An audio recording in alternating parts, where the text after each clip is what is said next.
Ito ba ang buhay na ipinangako mo sa akin nung kinuha mo ako sa club? Sabi mo tumigil na ako sa pagtrabaho at ikaw nang bahala. Kasalanan ko ba magsasara na pala ang pabrika ng Gliton Textile na yan? Hindi ko naman alam na hihina ang production. Kaya pansamantala habang wala pa akong nakikitang trabaho, maghahanap muna tayo ng ikabubuhay sa basura. Ay nako, 1 taon mo nang sinasabi yan, hanggang ngayon ganito pa rin tayo. Sa gabi gagala ka sa buong lugar para humanap ng kalakal na basura at sa umaga naman doon sa tambakan maghahanap ng pwedeng maibenta. Aba, minsan naman ay swerte tayo, di ba?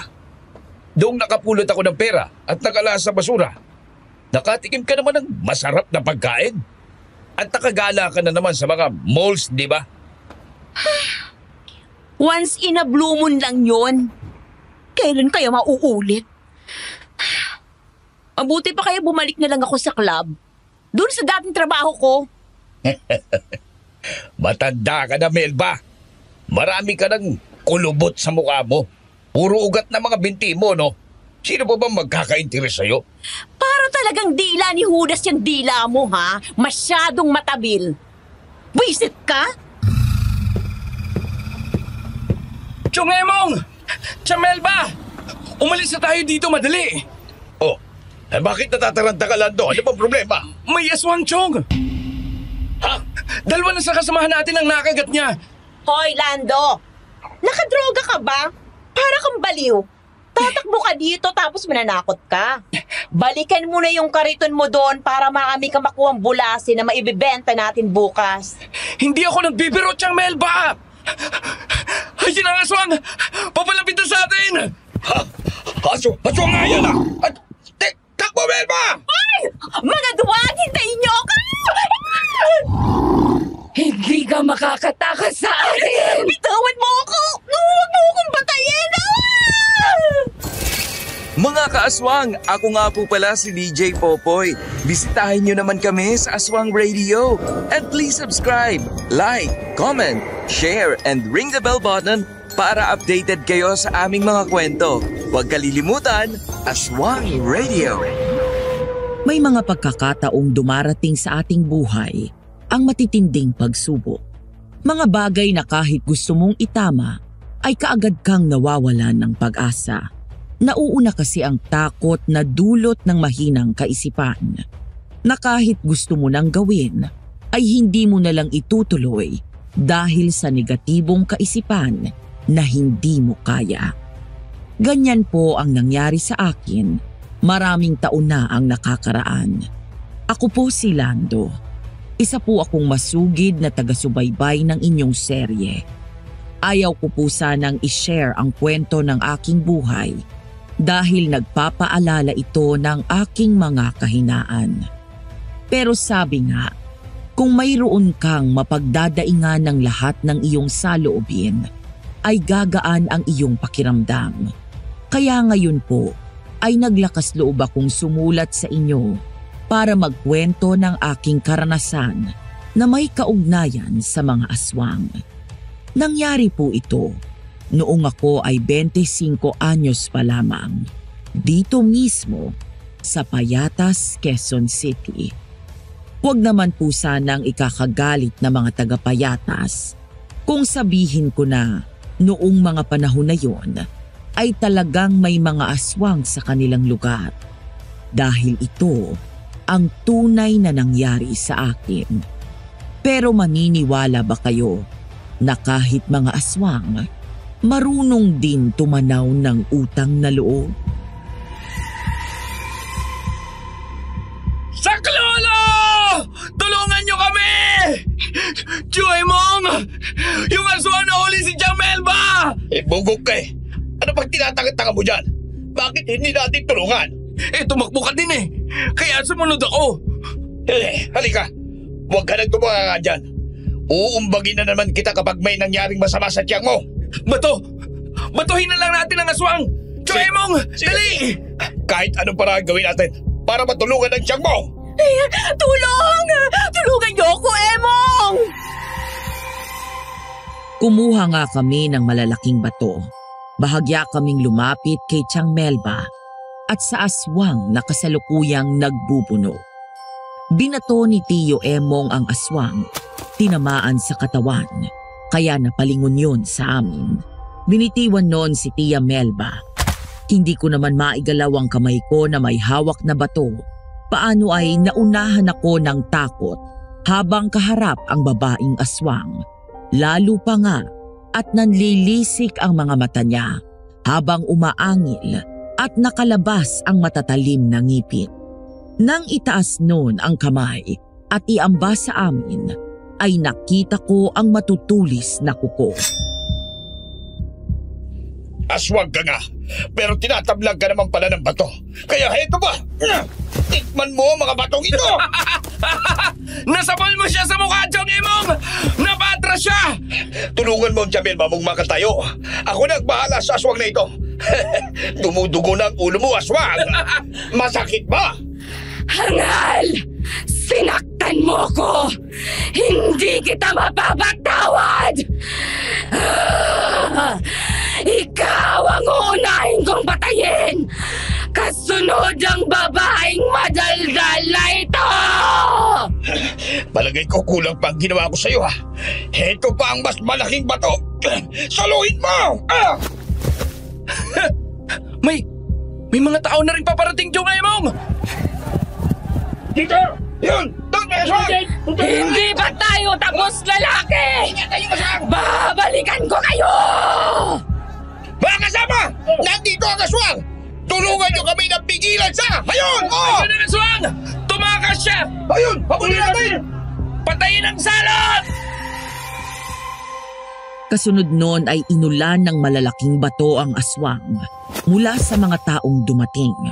Ang iba naman ay mga kahoy at bote ang ibinato. Lahat ay tumama sa aswang. Kaya nakaramdam siya ng panganib.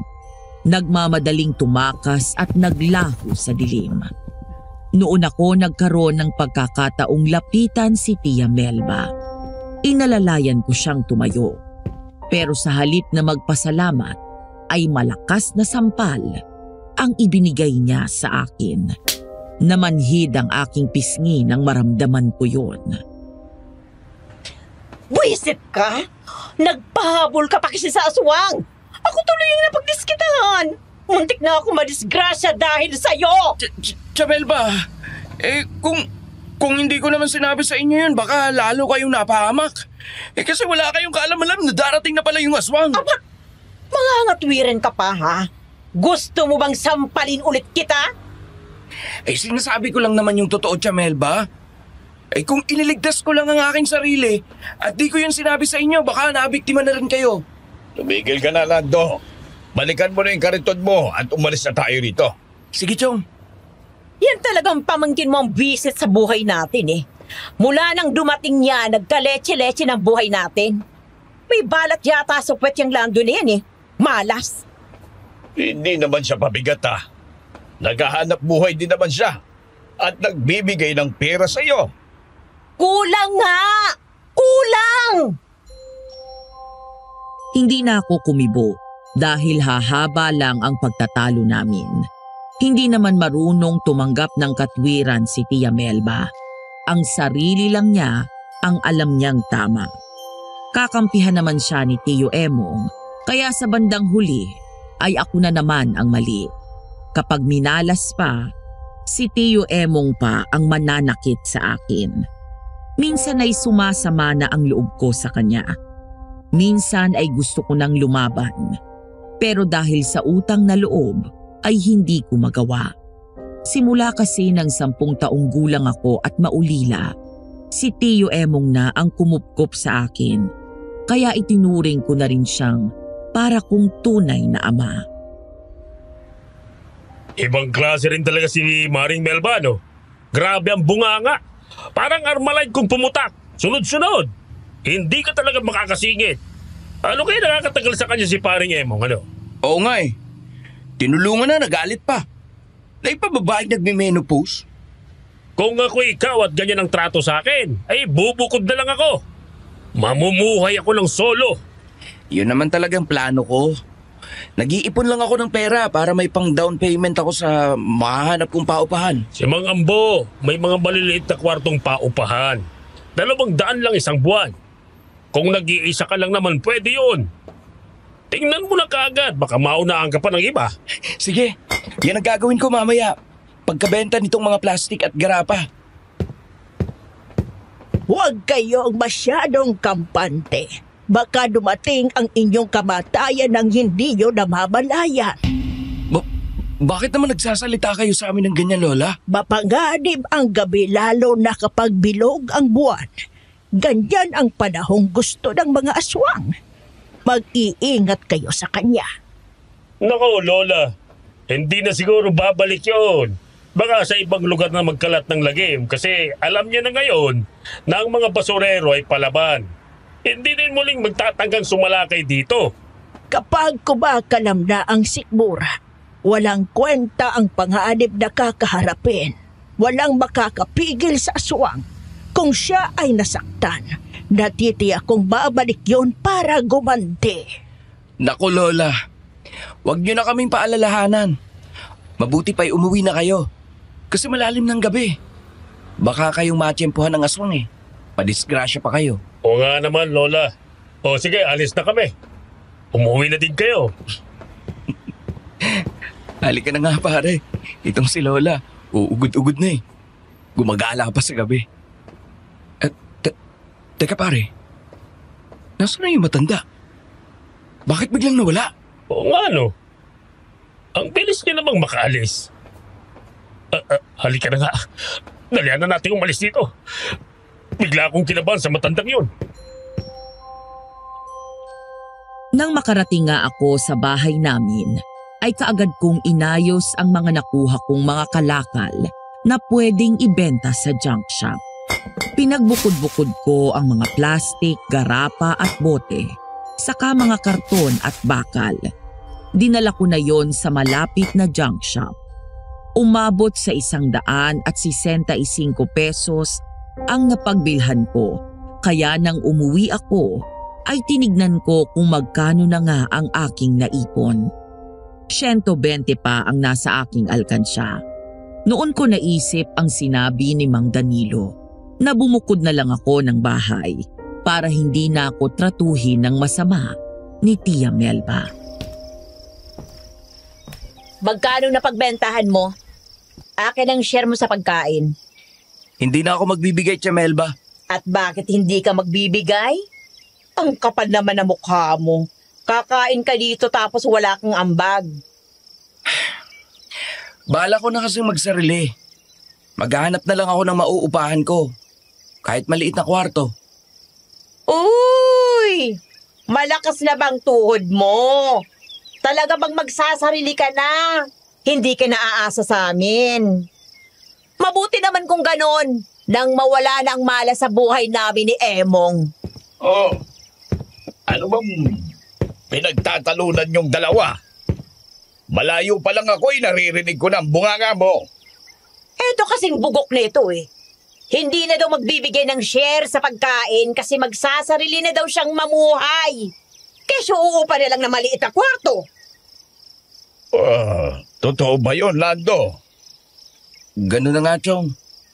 Magsasarili na lang ako para wala na kayong sakit ng ulo. Abay, sige kung yan ang gusto mo. Mabuti nga at naisipan mo na ang magsarili. Kasi may edad ka na rin. May nahanap ka naman na mauupahan mo. Titingnan ko yung kwarto kay Mang Ambo. Meron daw siyang maliit na kwartong pinauupahan. Sige. Puntahan mo na para makalipat ka na. Yun nga din ang sasabihin ko sa iyo para pare-parehas tayong makaraos sa hirap ng buhay. Sapat na siguro yung naitulong ko sa iyo. Napalaki na kita. At ngayon makakaya mo nang mabuhay na mag-isa. Pinalaki mo nga tapos ngayong matigas ng buto ay iiwanan ka na. Hindi man lang marunong tumanaw ng utang na loob. Lahat naman po ng ginawa ninyo ay tinatanaw ko ng malaking utang na loob. Hindi ko yun makakalimutan. Sige na. Lumayas ka na at naaalibadbaran ako sa pagmumukha mo. Lumayas ka sa harapan ko. Layas! Napabuntong hininga na lang ako. Tapos ay umalis na ako at nagpunta sa bahay ni Mang Ambo. Nalaman ko na mayroon siyang maliit na kwarto na pinauupahan. Yari sa mga pinagtagpi-tagping plywood at yero yon. Mura lang pinauupahan, kaya kinuha ko na. Nang araw ding yon ay lumipat ako. Damit at folding bed lang ang dinala ko nang umalis sa bahay ni na Tio Emong. Hindi naman gaanong malayo doon ang bahay ni Mang Ambo. Isang kanto lang ang pagitan, kaya madalas ko pa rin silang makikita. Nang gabing yon ay maaga kong itinulak ang kariton para maghanap ng mga kalakal na mapapakinabangan sa mga bunton ng basura sa mga kalsada. Nakalipat ka na daw, sabi ni paring Emong. Oo, lumipat na ako kay Mang Ambo. Hindi ko na matagalan ng bunganga ni Tia Melba. Tapos nananakit pa. Mabuti na yung nagsusolo ako, walang makikialam sa akin. Maganda ang lugar ni Mang Ambo. Malawak pa yung bakuran niya at maraming malalaking puno. Kaya presko doon. Kahit mababa ang bubong ng kwarto mo, hindi mainit. Oo nga. Tsaka kung uulan man unang tatamaan ng mga dahon bago bumagsak sa bubungan ko. Tsaka mabait yung si Mang Ambo. Basta ibigay lang daw sa kanya ang upa, bahala na ako doon. Kaya samantalin na natin ang pagkakataon ngayon kasi kakaunti lang ang lumabas. Sigurado na marami tayong kikitain ngayong gabi. Lahat ay natatakot sa gumagalang aswang. Kapag natakot ka sa aswang, tsak na magugutom ka. Oo nga eh. Kaya nga kahit alanganin ay lumabas pa rin ako para manguha ng mga plastic.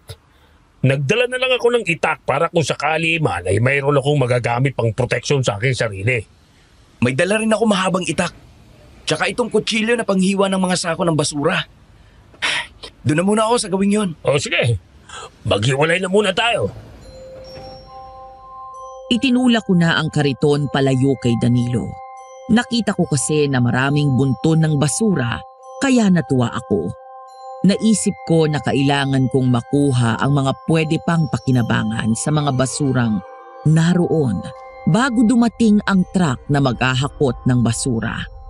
Nang makalapit nga ako sa mga yon, ay kaagad ko nang pinulot ang mga nakakalat na mga plastik at bote. Mayroon pang mga sariwang prutas, kagaya ng mansanas at mangga doon, na pwede pang kainin. Kaya inilagay ko sa isang plastik at isinabit sa kariton ko. Nang kunin ko na ang kariton, ay nagulat ako nang makita ko na mayroon palang nakatago doon na isang babaeng madungis na sa tansya ko ay kasing edad ko lang. Nakahubad siya, kaya nagulat ako. Naku miss, pasensya ka na. Hindi ko gustong makita ang katawan mo.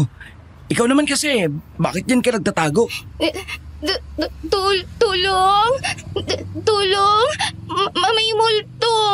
Natakot ako! Ha? Anong multo? Ayan! Ayan na multo! Tutulong! Natakot ako sa multo! Hindi yan multo. Aswang yan! Takot ako! Takot ako! Wag mo ako ibibigay sa kanya! Layuan mo siya. Ibigay mo lang sa akin ang babaeng yan at hindi kita sasaktan, lalaki. Para ano? Para kainin mo lang? Ikaw ang lumayo sa amin. Pabayaan mo na kami.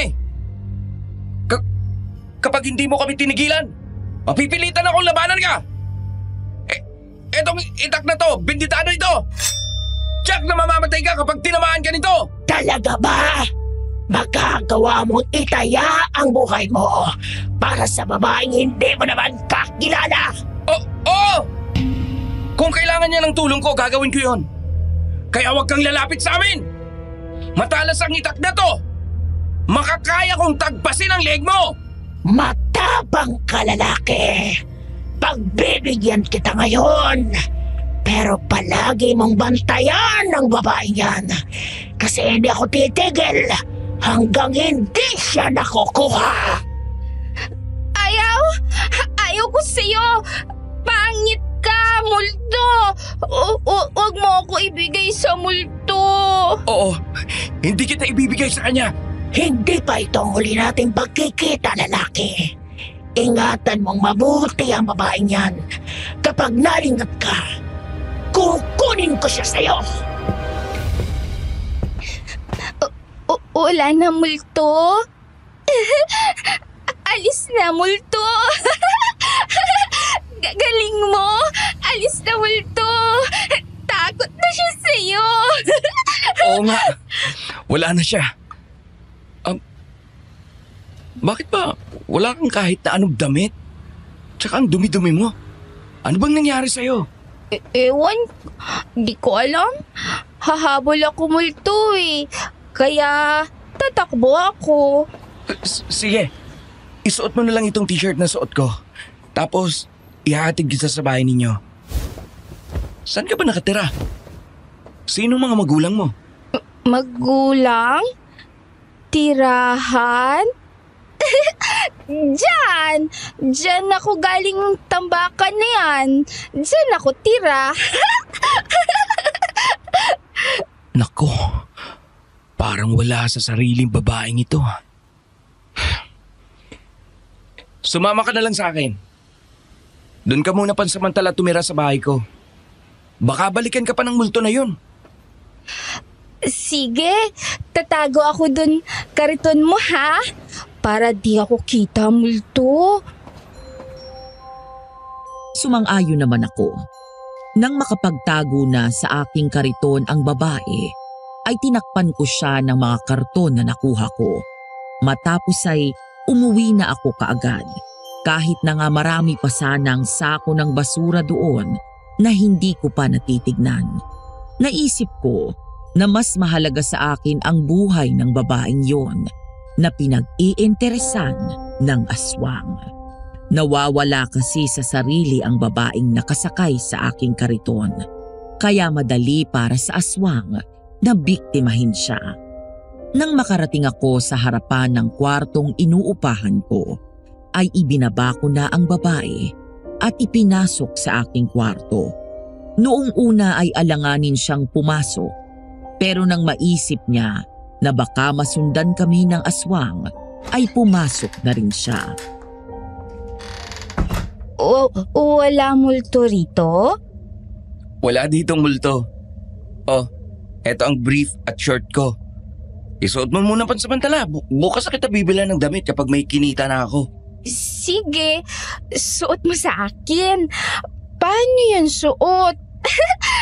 Bakit butas ito? Oo nga eh. Butas nga yung short. Hindi ko pa kasi natatahi eh. Pagtiyagaan mo na lang. Kesa naman nakabuyang-yang yung perlas mo. Perlas? Di naman ito perlas eh. Ano ko ito eh?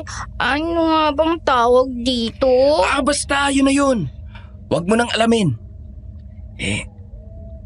Ano nga bang pangalan mo? Natatandaan mo ba? Pangalan? Ano yun? Yung pangalan mo. Halimbawa, ako si Lando. Ikaw naman, anong pangalan mo? Aha, di ko alam. Sabi mo Perlas, di Perlas na lang. Naku, wag yun. Sige, ganito na lang. Mula ngayon, habang nandito ka sa akin, tatawagin kitang Beth. Beth? Ano yun, Beth? Yun ang pangalan mo. Kapag narinig mo yun, ibig sabihin, ikaw yun. Ikaw si Beth. Tandaan mo, mula ngayon, ikaw na si Beth. Maliwanag ba? Oo, sige. Beth. Beth? Ako si Beth. Ang dumi ng katawan at mukha mo. Saglit lang ha. Magbabasa ako ng damit para malinisan kita. Nang mapunasan ko nga ang mukha at katawan ni Beth, ay nakita ko na maputi pala siya at maganda. May mapungay na mga mata at matangos na ilong. Bilugan ang mukha na may mahabang buhok. Habang pinupunasan ko siya, ay bigla siyang tumahimik. Tumitig lang siya sa akin. Kaya habang pinupunasan ko ang kamay niya, ay natigilan ako. Bahagya akong ngumiti. Pano'y napansin ko na pinapanood niya ako habang nililinis ko ang braso niya. Ayan, malinis ka na. Maganda ka naman pala. Wala na itim balat. Oo, dumi lang pala yun. Kaya pala kanina ang itim mo pero ngayon, ang linis mo na. Tsaka ang ganda mo pala, Beth. Ako ganda? Ano yun? Ganito na lang. Sigurado na magtataka ang sino mang makakakita sa iyo.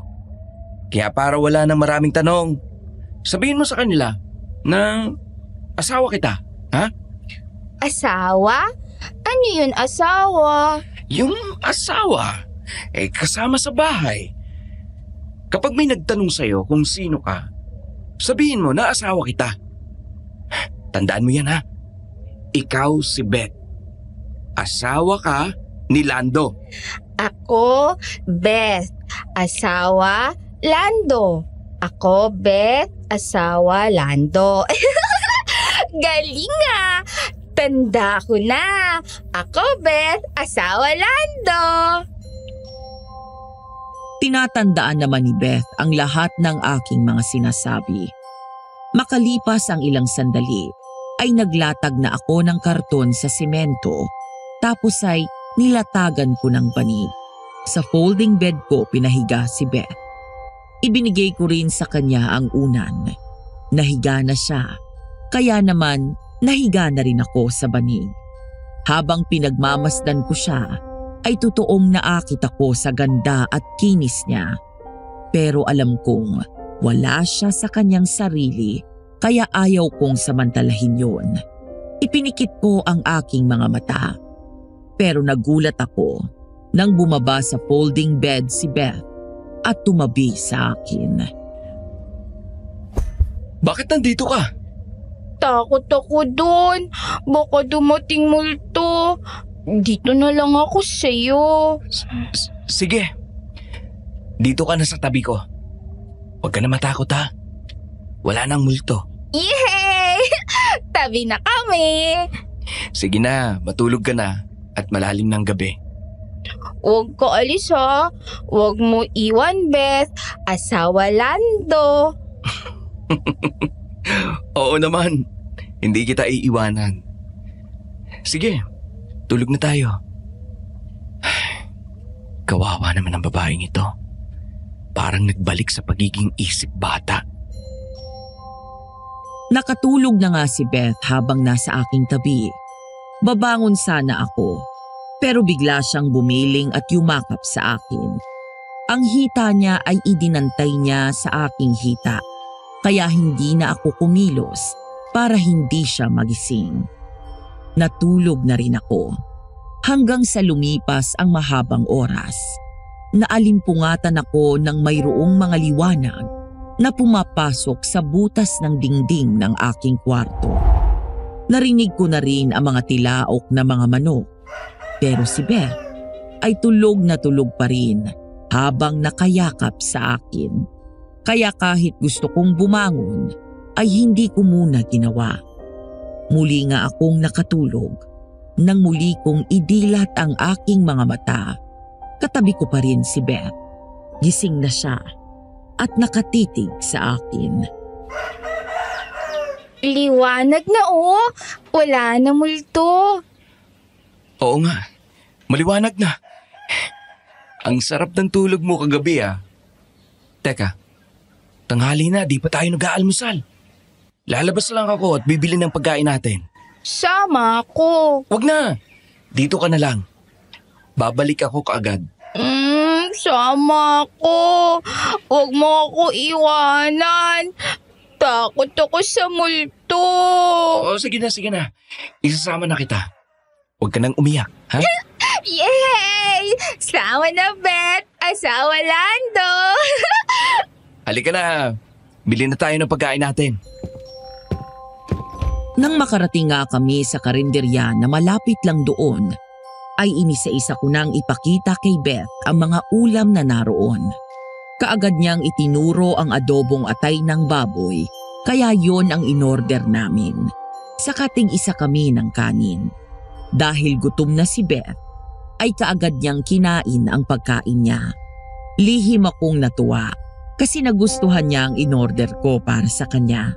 Pero matapos kaming kumain at umuwi sa aking inuupahang kwarto, bago pa kami makapasok, ay naramdaman na niyang sumasakit ang kanyang tiyan. At ang kasunod nun ay nagsuka siya ng nagsuka. Inilabas niya ang lahat ng kanyang kinain. Sakit tiyan, Beth. Sakit leeg ko. Nako, baka sinikmura ka. Ikaw naman kasi kumain ka na agad ng kumain. Ayaw mong magkape. Sakit tiyan, Beth. Sakit. Halika na dito sa loob. Mahiga ka muna dito. Parang gusto ko tulog. Antok, Beth. Sige, mahiga ka na dito. At, teka, bakit biglang uminit ang katawan mo? Para kang nilalagnat? Kanina naman wala kang lagnat ah. Lamig. Lamig dito. Sige, etong kumot. Ibabalot ko sa'yo. Sige, magpahinga ka na lang muna. Matulog ka muna at bibila lang ako ng gamot sa lagnat. Hindi na kumibo si Beth. Nakatulog na siya dahil biglang naging masama ang pakiramdam niya. Kaya dinagdagan ko pa ang isang kumot na nakabalot sa kanya. Matapos ay lumabas ako ng kwarto para bumili ng gamot. Pero hindi pa ako nakakalayo, ay umihip ng malakas ang hangin. Gumalaw ang mga punong kahoy sa aking paligid. Saglit akong tumigil sa paglakad at tumingala. Nang tumigil na ang paggalaw ng puno, ay saka ako umalis. Nagmamadali akong naghanap ng tindahan na nagtitinda ng gamot para sa lagnat. Pero nakadalawang tindahan na akong napupuntahan, wala pa rin akong nabili. Oh, bakit parang nagmamadali ka? Meron bang problema? Ano naman ang pakialam mo kung may problema siya? Wala na siya sa ating poder, di ba? So hayaan mo na siya. Wala, Chong.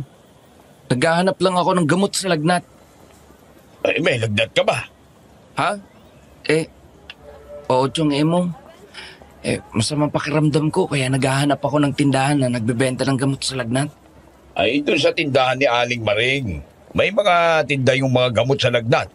Sige na, pumunta ka na doon at makabili ka na ng gamot mo. Ay, sige, Chong, Emong. Aalis na ako.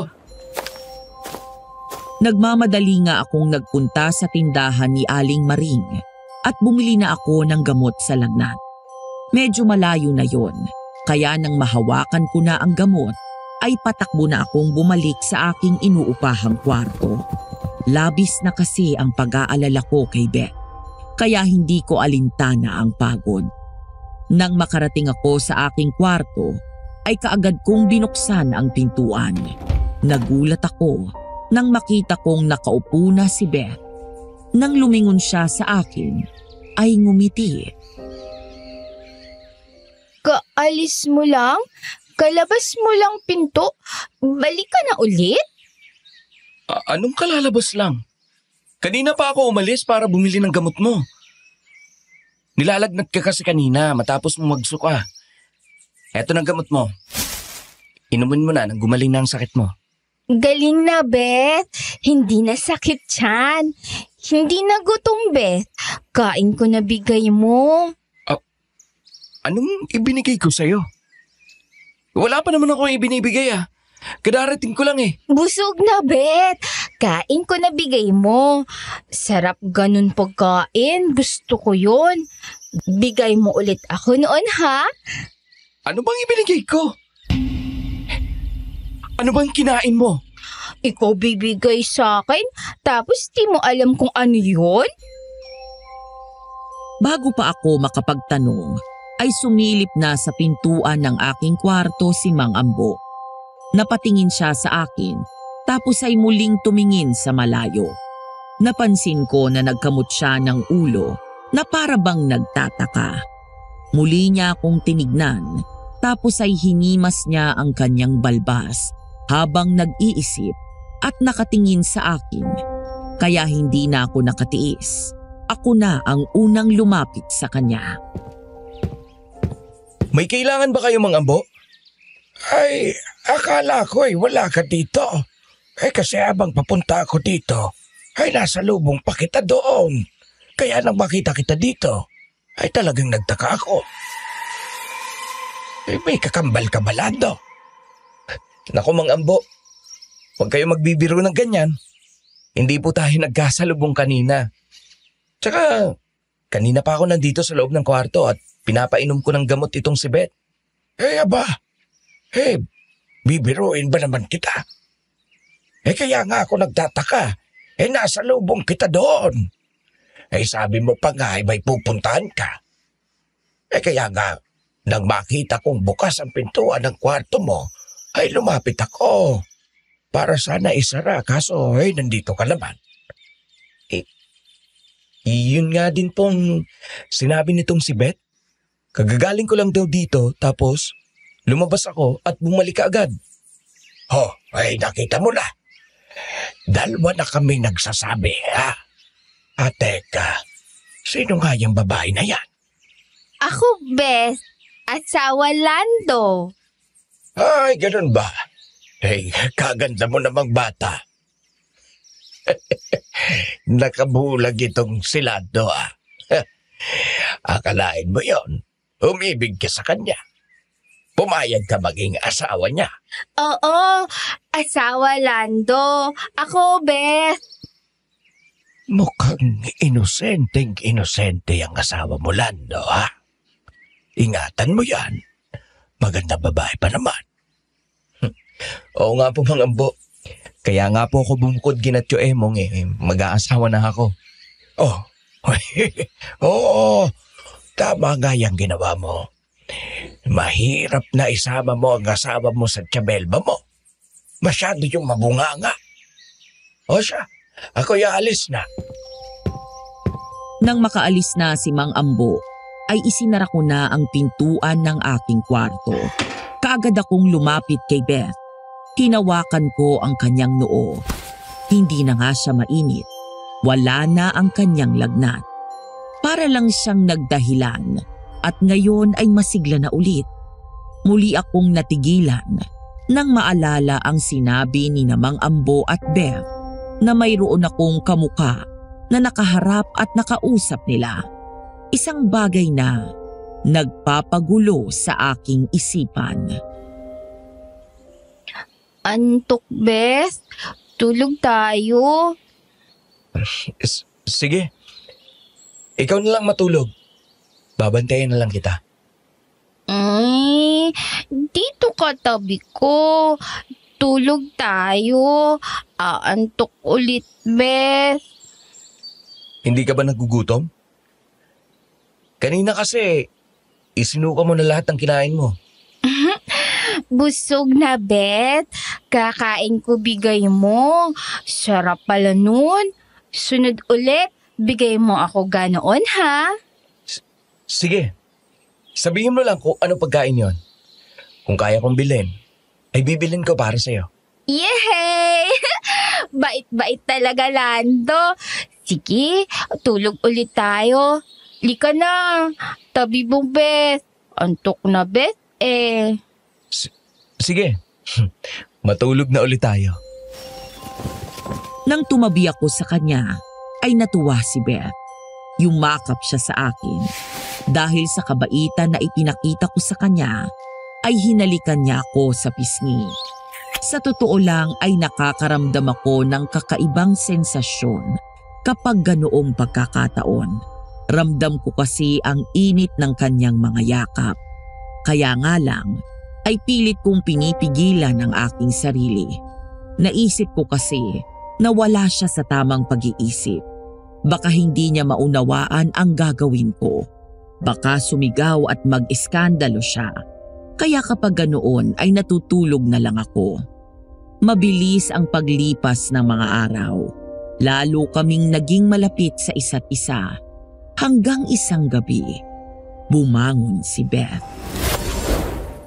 Bakit ka nagalis ng damit, Beth? Init. Hirap hinga, Beth. Bakit init? Uhaw, Beth. Gusto mo ba ikuha kita ng tubig? O gusto mo bumili ako ng yelo sa labas para mawala yung init na nararamdaman mo? O gusto mo maligo ka? May hinakot akong tubig nandun sa banyo. Init. Init talaga. Labas, Beth. Hindi ako hihinga dito. Hintayin mo ako! Liwanag buwan. Takot ako. Baka dating multo. Sige, nandito lang ako. Babantayan kita. Pumasok ka na sa loob ng banyo. Maraming tubig dyan. Kukuha lang ako ng tuwalya, ha? Maligo ka na. Huwag mo ako iwan. Baka may multo. Oo, saglit lang. Kukuha ako ng pamunas mo. Nagmamadali akong pumasok sa loob ng kwarto para kunin ang tuwalya. Narinig ko nang umingit ang pintuan ng banyo. Kaya nagmamadali akong kinuha ang tuwalya na nakalagay sa kahon kasama ng mga damit. Kaagad akong lumabas ng kwarto at binalikan si Beth sa banyo. Nakita ko na nakabukas na yon, kaya marahan akong lumapit kay Beth nang lumabas siya sa banyo. Ibinalot ko sa kanya ang tuwalya at niyaya ko na siya papasok sa loob ng kwarto. Nakangiti siya habang nakatingin sa akin. Bakit ganyan ang tingin mo sa akin? Sabi mo, kukuha ka tuwalya. Pero papasok ka pala banyo. Kumuha nga ako ng tuwalya, di ba? Pero pasok ka banyo. May bigay ka sa akin. Inom ko yun, kaya di na init katawan, Beth. Hindi naman kita pinasok sa banyo, ah. Kumuha talaga ako ng tuwalya, tapos pagbalik ko, nakabukas ng pinto. Uwe, papasok ka banyo eh. Ikaw nga papaligo sa akin, tapos may bigay ka pa sa akin. Inom ko yon, kaya di na ako iniinitan, oh. Sabi mo pa, ganda-ganda katawan, Beth. Sa pagkakataong yon ay kinabahan na ako sa sinabi ni Beth. Palagi siyang nagsasabi ng mga bagay na hindi ko naman ginawa. Kaya madalas, napapabuntong hininga na lang ako. Nang mahiga kami ay muli siyang yumakap sa akin at natatakot daw siya sa dilim. Baka daw may multo. Kapag sumang-ayon ako sa gusto niya, ay natutuwa siya at hinahalikan ako sa pisngi. Bilang isang lalaki, ay hindi na talaga ako nakapagpigil. Lalo na nga at naramdaman ko ang katawan niya na nakadikit sa akin. Nagpaubaya naman si Beth sa akin, kaya nang gabing yun ay mayroong nangyari sa amin. Nang sumunod na araw, ay nagulat ako dahil pinuntahan ako ni na Tio Emong.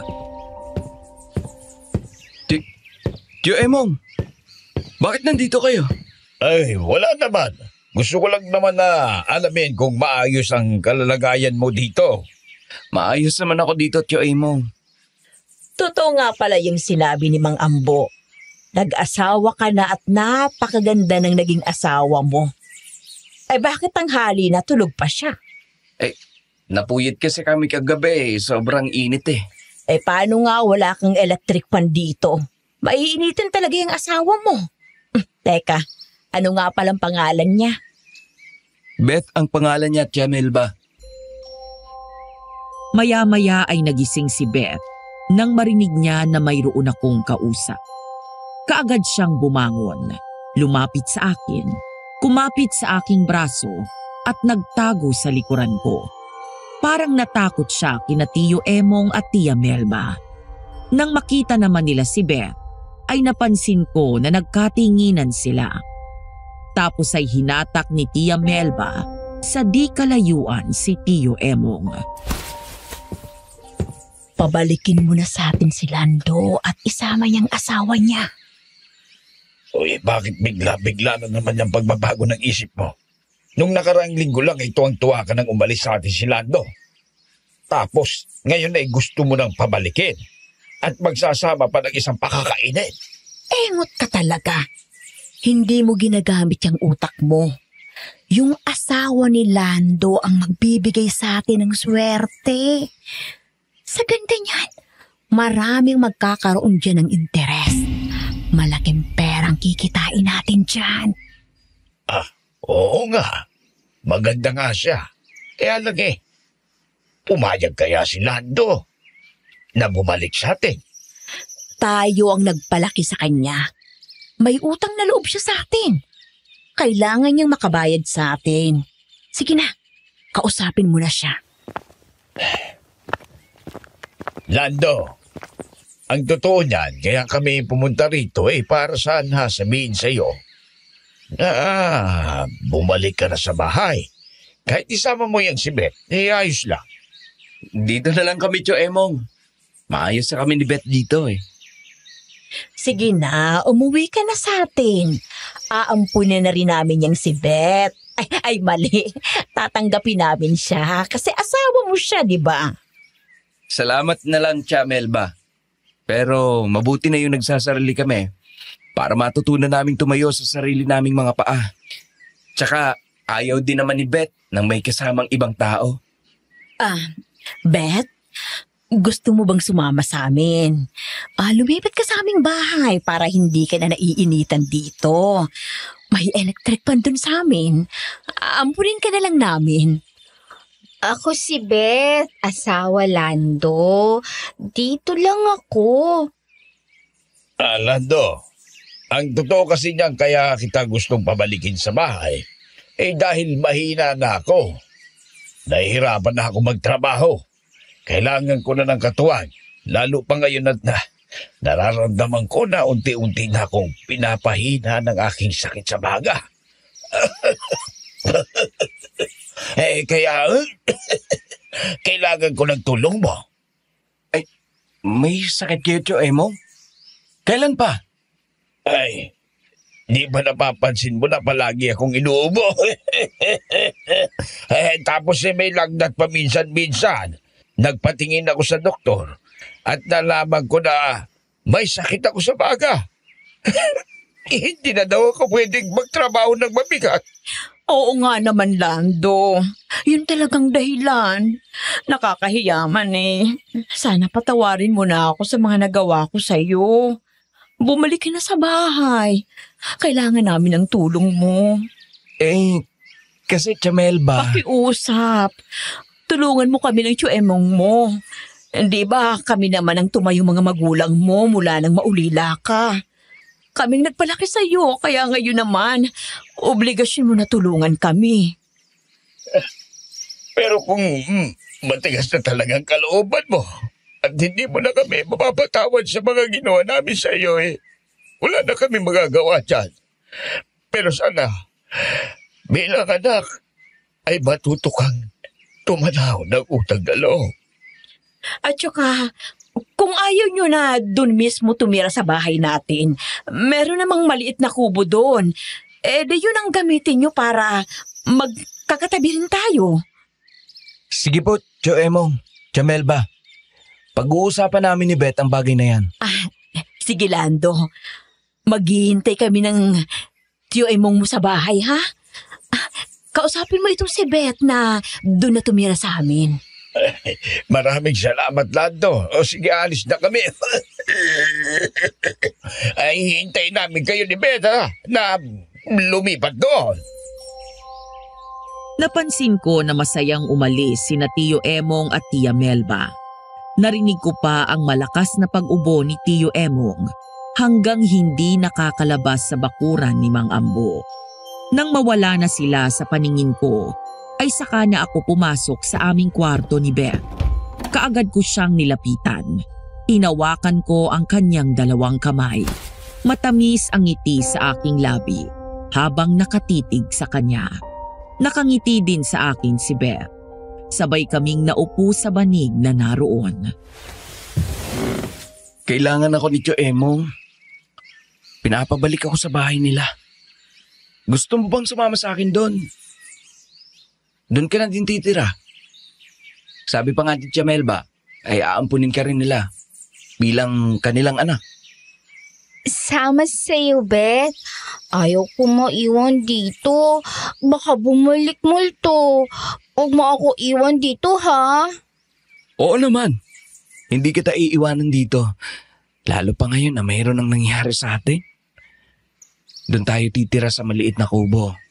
Katabi ng bahay ni na Tio Emong. Mabuti na rin yon. Para hindi na tayo mangubahan. Makakaipon din tayo. Yay! Sasawa na ako, Lando! Magpapaalam lang tayo kay Mang Ambo. Tapos ay lilipat na tayo kay na Tio Emong. Ha? Sige, basta wag mo iiwan, Beth, dito. Natatakot ako sa multo eh. Parang bata na yumakap sa akin si Beth. Muli siyang humalik sa aking pisngi. Kaya naman niyakap ko na din siya. Hinaplos ko ang mahaba niyang buhok na tumatakip sa kanyang muka. Hinalikan ko siya sa labi. Matapos nun, ay pinuntahan ko na si Mang Ambo para magpaalam. Pumayag naman si Mang Ambo, pero hindi ko na kinuha ang 200 piso na ibinayad ko sa kanya para sana sa loob ng 1 buwan. Kinuha na namin ang aking mga damit at inilagay sa isang malaking plastic. Kaagad kaming lumipat kina Tio Emong. Nako, mabuti naman at hindi na kayo nagpalipas pa ng 1 araw. Lumipat agad kayo dito. Pumayag naman po si Beth na dito na nga kami tumira sa katabing kubo ng bahay ninyo. Aba, maganda iyan. Ay, sige na. Iayos nyo na doon yung mga gamit ninyo at sabay-sabay na tayong kumain ng hapunan. Mga damit ko lang naman ito, Tio Emong. Si Beth naman ay wala namang gaanong damit. Ganun ba? Sige, marami naman akong damit dito. Mga dati ko pang damit na hindi ko na maisuot ngayon kasi nga tumaba na ako. Ibibigay ko na lang kay Beth. Salamat, Tia Melba. Beth, bibigyan ka daw ng damit ni Tia Melba. Magpasalamat ka sa kanya. Salamat, Tia Melba. Beth, papasalamat sa'yo. Ayos lang yun, Beth. Mula ngayon kasi ay anak ka na rin namin kasi asawa ka ni Lando kaya iisang pamilya na tayo. Sige na, Lando. Pumunta na kayo ni Beth sa kubo. Sige po, Tia Melba. Emong, maganda talaga itong napangasawa ni Lando, ano? Kaya lang parang isip bata. Ay, oo nga eh. Napansin ko rin sa kilos at pananalita niya. Parang uto-uto eh. Magiging madali ito para sa atin. Oo nga eh. Kaya yung mga dati mong kausap na mahihilig sa laman, balikan mo na. Mamayang gabi, simulan na nating pagkakitaan itong si Beth. Sige. Ako na bahala doon. Basta ikaw na bahala kina Beth at Lando. Halina kayong dalawa. Sabay-sabay na tayong kumain. Salamat, Tia Melba. Halika na, Beth. Kumain na tayo. Busog pa, Beth. Ayaw ko kumain. Masarap ang pagkain niluto ng Tia Melba mo, Beth. Sinigang na baboy. Beth, busog pa eh. Ayaw ko pa kumain. Sige. Kung ayaw mong kumain. Ikaw na lang, Lando, ang kumain. Ibibigay ko na lang kay Beth ang mga damit ko na pwede niyang maisuot. Habang kumakain ako, ay inilabas naman ni Tia Melba ang mga damit na hindi niya naisusuot. Ibinigay kay Beth, kaya naman tuwang-tuwa siya habang tinitignan ang mga damit. Kaya matapos akong kumain, ay nag-igib ako ng tubig sa poso at inilagay ko sa banyo. Naligo si Beth at matapos ay isinuot ang duster na ibinigay ni Tia Melba. Lalo siyang gumanda sa suot niya, kaya tuwang-tuwa din siya. Nang kumalat na ang dilim. Ikaw na lang muna ang manguha ng mga kalakal ngayon, Lando. Hindi ko na kasi kayang magtulak ng kariton ngayon. Nangihina ako eh. Sige po, Tio Emong. Magpahinga na lang kayo. Mula ngayon, ako na maghahanap buhay para sa atin. Salamat, Lando. Talagang napakabuti mong bata. Sama ako sa'yo, Lando. Huwag mong iwan, best, dito. Natatakot ako. Baka dumating multo. Mapupuyat ka at mapapagod kapag sumama ka sa akin. Maghahanap buhay lang ako. Siya nga naman, Beth. Huwag ka nang sumama sa kanya. Kung gusto mo sasamahan na lang kita dito para hindi ka matakot. Talaga? Hindi mo ako iiwanan? Oo. Magkalapit lang naman ang bahay natin kaya wala kang dapat na ikatakot. Oh, nakita mo na. Hindi ka naman iiwanan ni Tia Melba. Kaya huwag ka na matakot, ha? Sige, pero balik ka agad, ha? Oo, dito ka lang muna. Aalis na ako. Tia Melba, kayo nang bahala kay Beth, ha? Mamumula silang muna ako. Sige, Lando. Lumakad ka na at ako nang bahala sa kanya. Emong, nakausap mo na bang magiging unang customer ni Beth? Oo. Nagbigay na nga ng 1,500 piso. Sinabi ko kasi na sariwang-sariwa pa. Nandyan lang siya sa malapit na tindahan na nakatambay. Sige. At kapag nakalayo na si Lando, papasukin mo na yung customer ni Beth. Tapos doon naman tayo tatambay sa tindahan para walang istorbo sa kanilang dalawa. Itinulak ko na nga ang kariton papalayo sa aming tirahan. Nang mapadaan ako sa tindahan, ay mayroon akong nakita na isang lalaki na nakatambay doon at naninigarilyo. Nakatingin siya sa akin, pero dahil hindi ko naman siya kilala, ay hindi ko na pinansin. Tuloy-tuloy na akong umalis dahil dumidilim na, hanggang sa makarating ako sa aking ruta. Natuwa ako nang makita kong maraming nakatambak na basura sa gilid ng kalsada. Kapag ganoon kasi, ay tiyak na marami akong makukuha para mapakinabangan. Nang makalapit ako, ay kaagad kong ibinuhos ang isang malaking sako. Kumalat kaagad ang plastik at bote na kasama sa basura. Nang dadamputin ko na ang bote, ay nagulat ako nang makitang may mga paa na lumalapit sa akin. Nang tumingin ako paitaas, ay isang matandang babae pala. Naku naman, Lola! Kayo na naman pala. Muntik na mahulog ang puso ko sa sobrang kaba. Umuwi ka sa inyo ngayon na. Huwag mo nang ituloy ang paghahanap mo ng mga bote at plastik dito.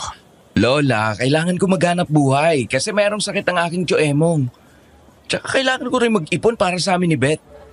Kaya naghahanap ako ng maraming kalakal. Nasa pag-anib si Beth ngayon. Kailangan niya ng tulong mo. Lola, huwag naman kayong magbiro ng ganyan. Maayos naman si Beth nang iwanan ko. Tsaka kasama niya doon ang Tia Melba ko. Kaya nga po ako nagpapakasipag dahil kay Beth. Mapabaliwala ang pagsisikap mo kapag napahamak si Beth. Kaya umuwi ka na ngayon din. Sige po. Uuwi din ako mamaya. Kapag marami na akong nakuhang kalakal na maibibenta sa junk shop. Naku naman ang tigas ng ulo. Ang hinang umintindi. Bahala ka na nga sa buhay mo. Sige na po, Lola. Kayo na lang ang umuwi. At gabi na. Baka mapulmonya pa kayo. Nang mawala na nga ang matanda, ay naisip ko ang kanyang sinabi na kailangan ako ni Beth. Kaya kahit ayaw ko pang umuwi, ay nagmamadali akong itinulak ang kariton pabalik sa amin. Nang malapit na ako sa aming bahay, ay nagulat ako nang makitang tumatakbo ang lalaki na puro dugo ang muka. Halatang takot na takot siya. Bigla siyang bumangga sa aking kariton. Nang tumumba siya sa kalsada, ay nilapitan ko. Nang makita niya ang aking muka, ay parang lalo siyang natakot. Itinulak niya ako at tumakbo papalayo. Kaya naman, nagmamadali akong umuwi. Nang makita ako ni Beth, ay umiiyak na sumalubong sa akin.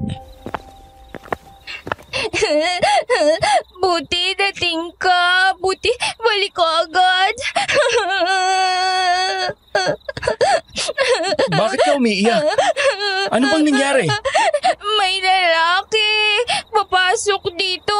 Tapos yakap niya ako. Tapos halikan ako dito. Saka dito. At dito pa. Sino lalaki yun? Buti na lang. Balik ka agad. Bugbog mo yung lalaki. Kaya takbo na siya. Tapos habol mo. Tapos balik ka na ulit. Buti dito ka na. Sige na, tumahan ka na. Nandito na ako. Oh, bakit umiiyak si Beth, Lando? Kasi meron daw lalaking pumasok dito at bigla na lang siyang niyakap at hinawakan kung saan parte ng katawan niya. Kaya siya umiiyak. Ay, may loko yun ah. Sino naman kaya ang tarantadong yun? Buti balik agad, Lando. Bugbog niya yun, loko na yun. Talaga, Lando? Binugbog mo yung lalaking pumasok dito? Ha? Kasi Jamel ba? Oo, siya bugbog dun lalaki. Dudugo mukha kaya tatakbo agad siya. Buti, balik agad, Lando. Mabuti nga at bumalik ka, Lando. Tatulungan mo si Beth. May lalaki pala na gumagawa ng kalokohan sa kanya. Jamel ba? Akala ko ba isasamahan mo dito si Beth? Paano nakapasok dito ang lalaking yun? Kasi umalis ako. Tama, umalis ako kasi bumili ako ng gamot para sa tiyemong mo. Baka nung wala na ako, saka sumalis yung loko na yun. Ganun ho ba? Natatandaan ko ng lalaking yun.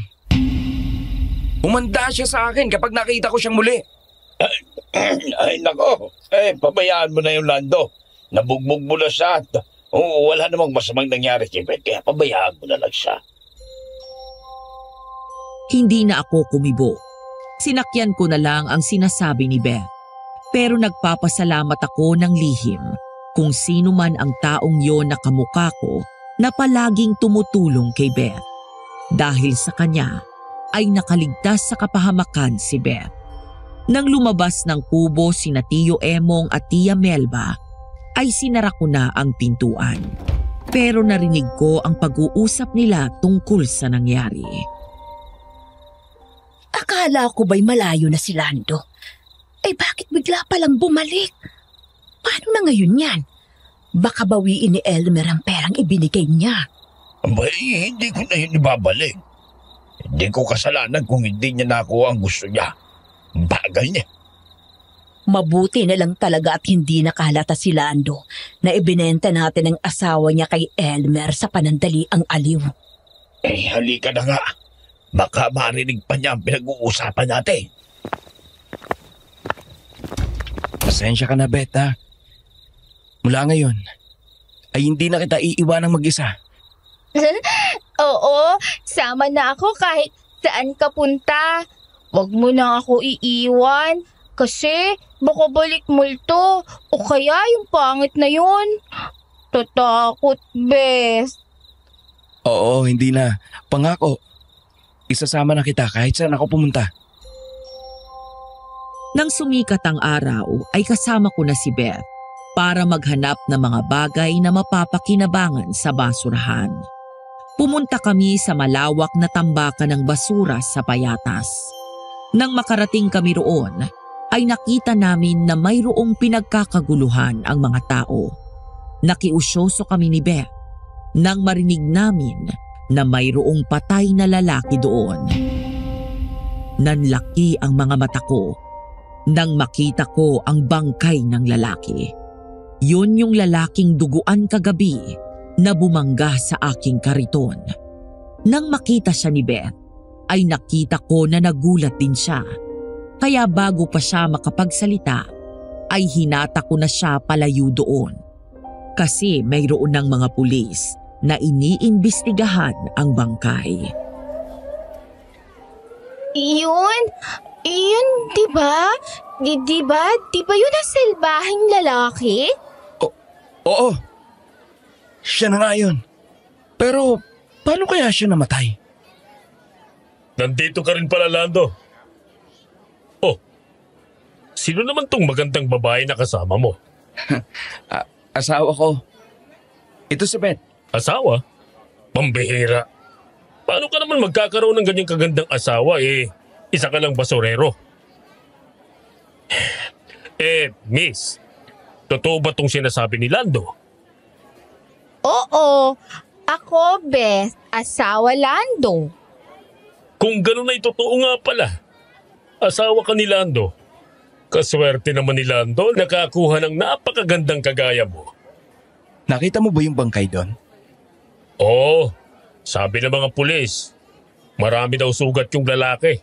Parang kinagat ng aso. Pero hindi ako naniniwalang asong bumatay doon. Baka yung aswang na gumagala dito. Pero hindi naman maniniwala ang mga pulis. Hanggat hindi nila nakikita, di ba? Kawawa lang yung tao na yon. Kilala mo ba yon? Oo nga eh. Si Elmer yun. Kumpare ng tsuemong mo.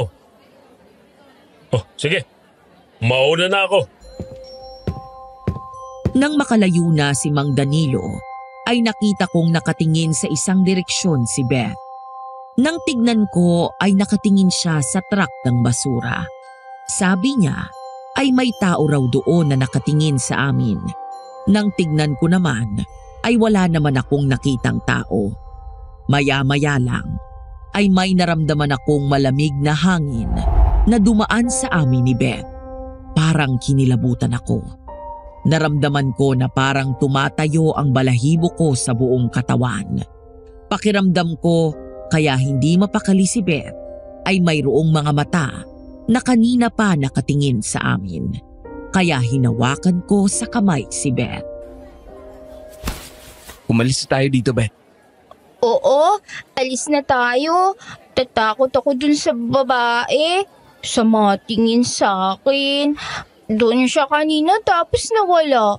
Tapos doon ulit siya. Lilipat. Ganun ba? Meron nga din ako nararamdaman. Kaso hindi ko makita. Kaya umalis na tayo rito.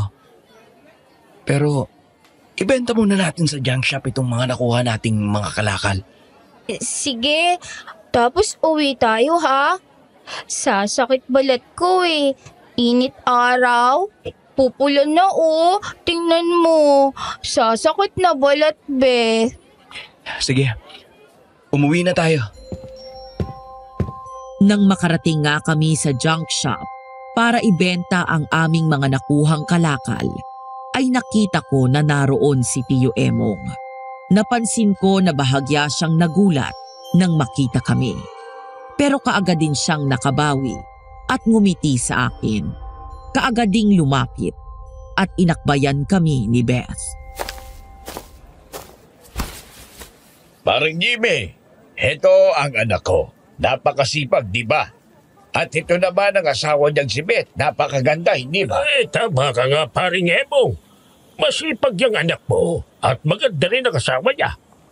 Pwedeng-pwede nga, paring Emong. Anong pwedeng-pwede namang, Jimmy? Pwedeng-pwede ka na ngang mag-asawa. Kasi matyaga ka sa pamumulot ng mga pwedeng pakinabangan sa basura. Oo. Kailangan kasi. Siya nga pala, Tio Emong. Kumpare niyo daw yata yung natagpo ang patay sa tambakan. Elmer daw ang pangalan nun. Sabi ni Mang Danilo. Oo. Doon nga ako galing kanina, nagmabalitaan ko na patay na siya. Tapos dumaan ako dito kay parang Jimmy para makipagkwentuhan. Pinatay siya ng aswang. Mabuti nga sa kanya. Yung mga ganong klase ng tao, dapat lang talaga sa kanya ang ganon. Lando, tigilan mo magsasalita ng di maganda sa taong namatay.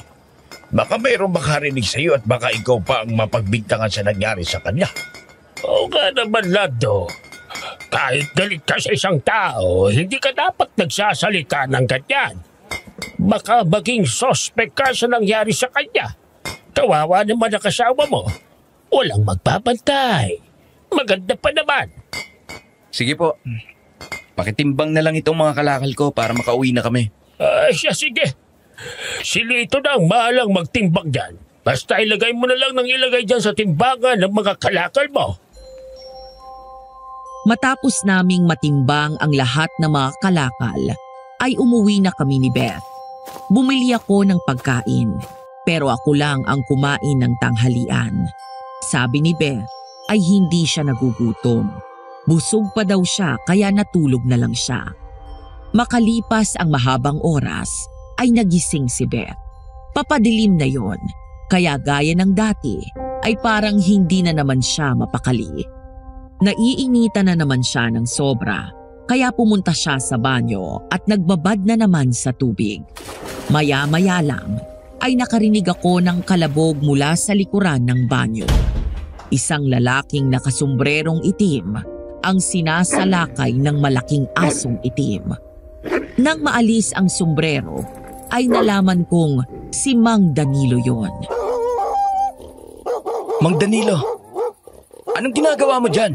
Lando, akala ko kasi ikaw naliligo sa banyo. Kaya kakatupin ko sana kaso sinalakayan mo nitong malaking asong to eh. Aswang yata to. Sinungaling ka! Masama ang tangka mo kay Beth. Namboboso ka habang naliligo siya. Bastos ka! Dapat sa'yo'y mamatay! Walang hiya kang aswang. Kalangan mo ako! Lando, tulungan mo ako! Lando, natakot ako! Laki aso! Alis mo ako dito! Oo, Beth. Halika na. Pumasok na tayo sa kubo. Walang hiya ka, Mang Danilo. Akala ko'y nagmamalasakit ka sa amin ni Beth. Isa ka rin pala sa mang-iinteres sa asawa ko. Patawarin mo ako, Lando. Natokso lang talaga ako sa ganda ng kasama mo, kaya lihim akong nagbantay. Gusto ko lang namang makita ang pungkatawan niya. Wala naman akong balak na pasukin siya sa banyo. Sinungaling! Papasok ka na nga kung hindi kita sinalakay. Tatapusin ko ang mga hangal na kagaya mo, Danilo! Walang hiya ka, kaswag ka. Layuan mo ako! Nagpilit na tumakbo si Mang Danilo palayo sa aswang, pero hinabol siya ng aswang. Napilitan kaming sumunod ni Beth sa kanya. Patuloy siyang sumisigaw at humihingi ng tulong, kaya ang mga taong nakarinig ay kaagad siyang tinulungan. Kaya nga lang, ay nakagat na siya sa leeg ng aswang bago pa dumating ang mga taong tutulong sa kanya. Bago siya malagutan ng hininga, ay sinabi pa niya sa mga taong naroon na aswang ang pumatay sa kanya. Kaya naman sa galit ng mga tao, ay patuloy na hinanap sa paligid ang aswang. Kami naman ni Beth ay bumalik na sa aming kubo. Naabutan naming naroon sa harapan ng kubo sina Tio Emong at Tia Melba.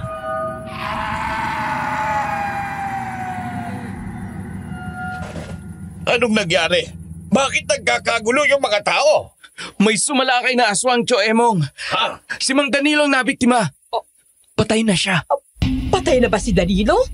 Oo, Tia Melba. Nandun ang bangkay niya malapit sa kanto. Doon siya inabutan ng aswang eh. Nakiusyoso nga kami. Kaya ngayon lang kami nakauwi. Salbahe tao! Papatay ng malaking aso. Buti nga, papatay siya. Natakot ako eh. Kaya, yaya ko na Lando. Kakatakot yun. Emong, halika nga. Tingnan nga natin si Danilo. Hindi ka ba lalabas ngayong gabi? Para makalakalan. Hindi na muna, Tio Emong. Nakita niyo naman ang nangyari kay Mang Danilo. Pinatay siya ng aswang. Ayoko namang mapare sa kanya, no? Tsaka natatakot na mag-isa si Beth. Ay, ganun ba? Ay, sige. Halika na, Melba. Puntahan nga natin si Danilo. Makiusyoso tayo sa nangyari sa kanya. Nang makaalis na sina Tio Emong at Tia Melba, ay pumasok na kami sa kubo. Isinara kong mabuti ang pintuan at bintana ng kubo. Nahiga kami ni Beth. Malalim na ang gabi nang mapabalikwas ako. Naramdaman ko na wala na si Beth sa tabi ko, kaya kaagad akong dumilat. Natiyak kong wala nga siya sa loob ng kubo, Nang makita kong nakaawang ang pintuan, kaya kaagad kong dinampot ang mahabang itak at lumabas ako ng kubo. Napansin ko na maliwanag ang buwan, kaya hinanap ko sa paligid si Beth. Hanggang makita ko siyang nakaupo sa ilalim ng puno ng mangga. Medyo malayo na sa aming kubo. May katabi siyang lalaki. Kahit kinakabahan ako, ay nilapitan ko sila. Beth! Anong ginagawa mo dito? Kakain ako nito pa sa lubong mo. Teka, bakit? Dalawa kayo, Lando? Ikaw, Lando. Tapos ito rin katabi, Lando din. Bakit dalawa kayo? Sino ka? Bakit ginagaya mo mukha ko? Kung may binabala kang masama kay Beth, huwag mo nang ituloy. Ipaglalaban ko siya ng patayan.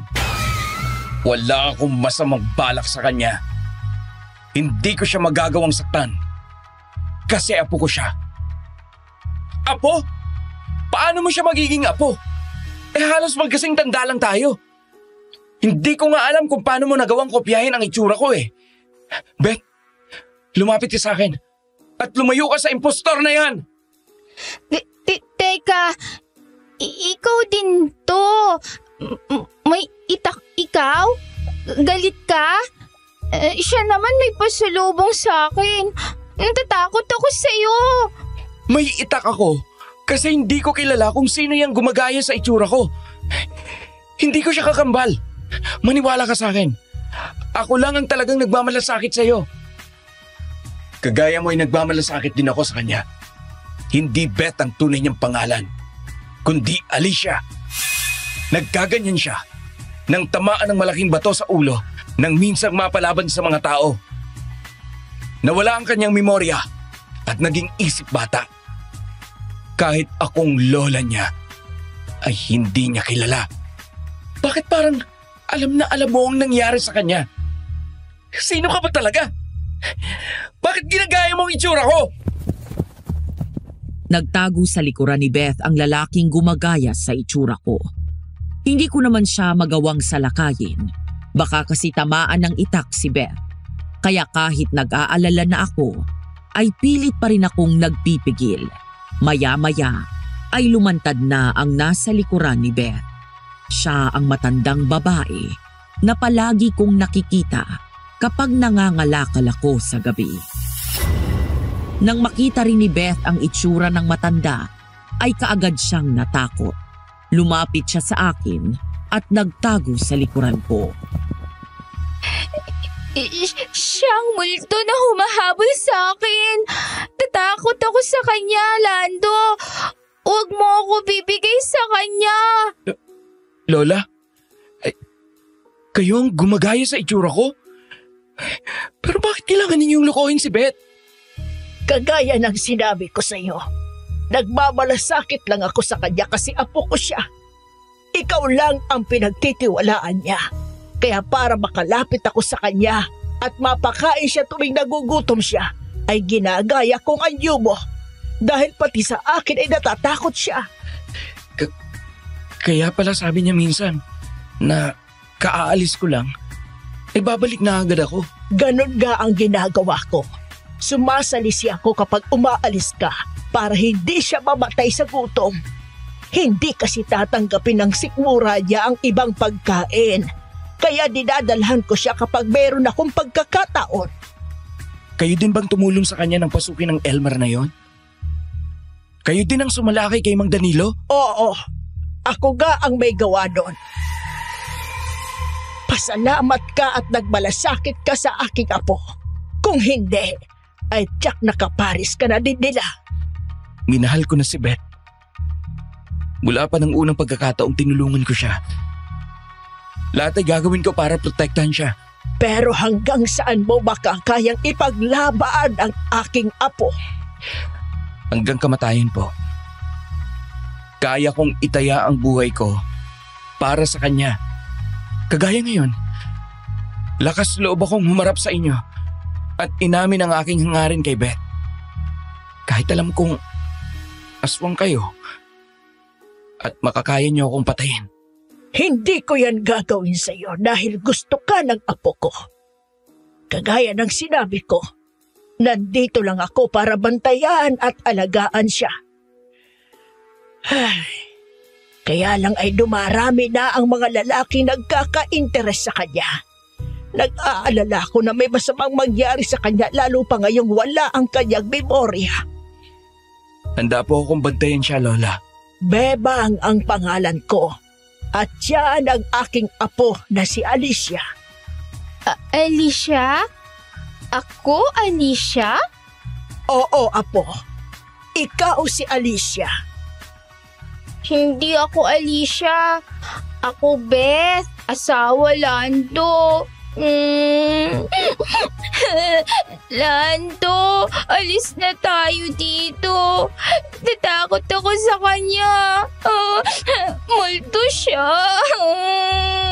Sige na, Lando. Umalis na kayo bago pa mag-iskandalo yang si Alicia o Beth. Baka may mga tao pang makarinig ng pag-uusap natin.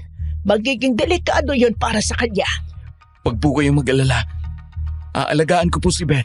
Bantayan mo rin ang mga tiyo Emog mo at Tia Belba. Sila ang nagpapasok kay Elmer sa kubo nyo. Nagbayad nyo sa kanila para napastaganin ang aking apo. Mabuti na lang. Dumating ako kaya nakaligtas si Beth. Opo.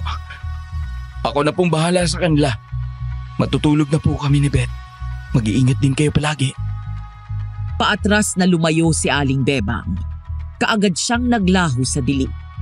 Kaya naman, nang makapasok nga kami sa kubo, ay kaagad kong sinara yun. Nang mahiga na kami ni Beth, ay saka ako kinabahan. Naisip ko na kung aswang pala ang Lola Bebang niya, ibig sabihin ay aswang din siya. Ang pagkaing ibinibigay pala sa kanya ni Aling Bebang ay atay at puso ng tao. Kaya pala madalas niyang sabihin na busog siya at hindi nakakain ng pagkaing binibili ko. Bigla akong nakaramdam ng takot. Naiisip ko na baka sumpungin ng pagkaaswang si Beth at kagatin ako habang natutulog.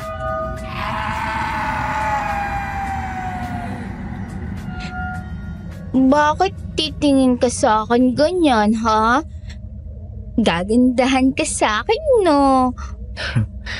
Oo naman. Maganda ka naman kasi talaga. Ganda-ganda ba talaga ako? Kaya pala ganyan tingin mo eh. Sige na, ilika na. Yakap mo ko. Yakap mo ko. Oo, sige.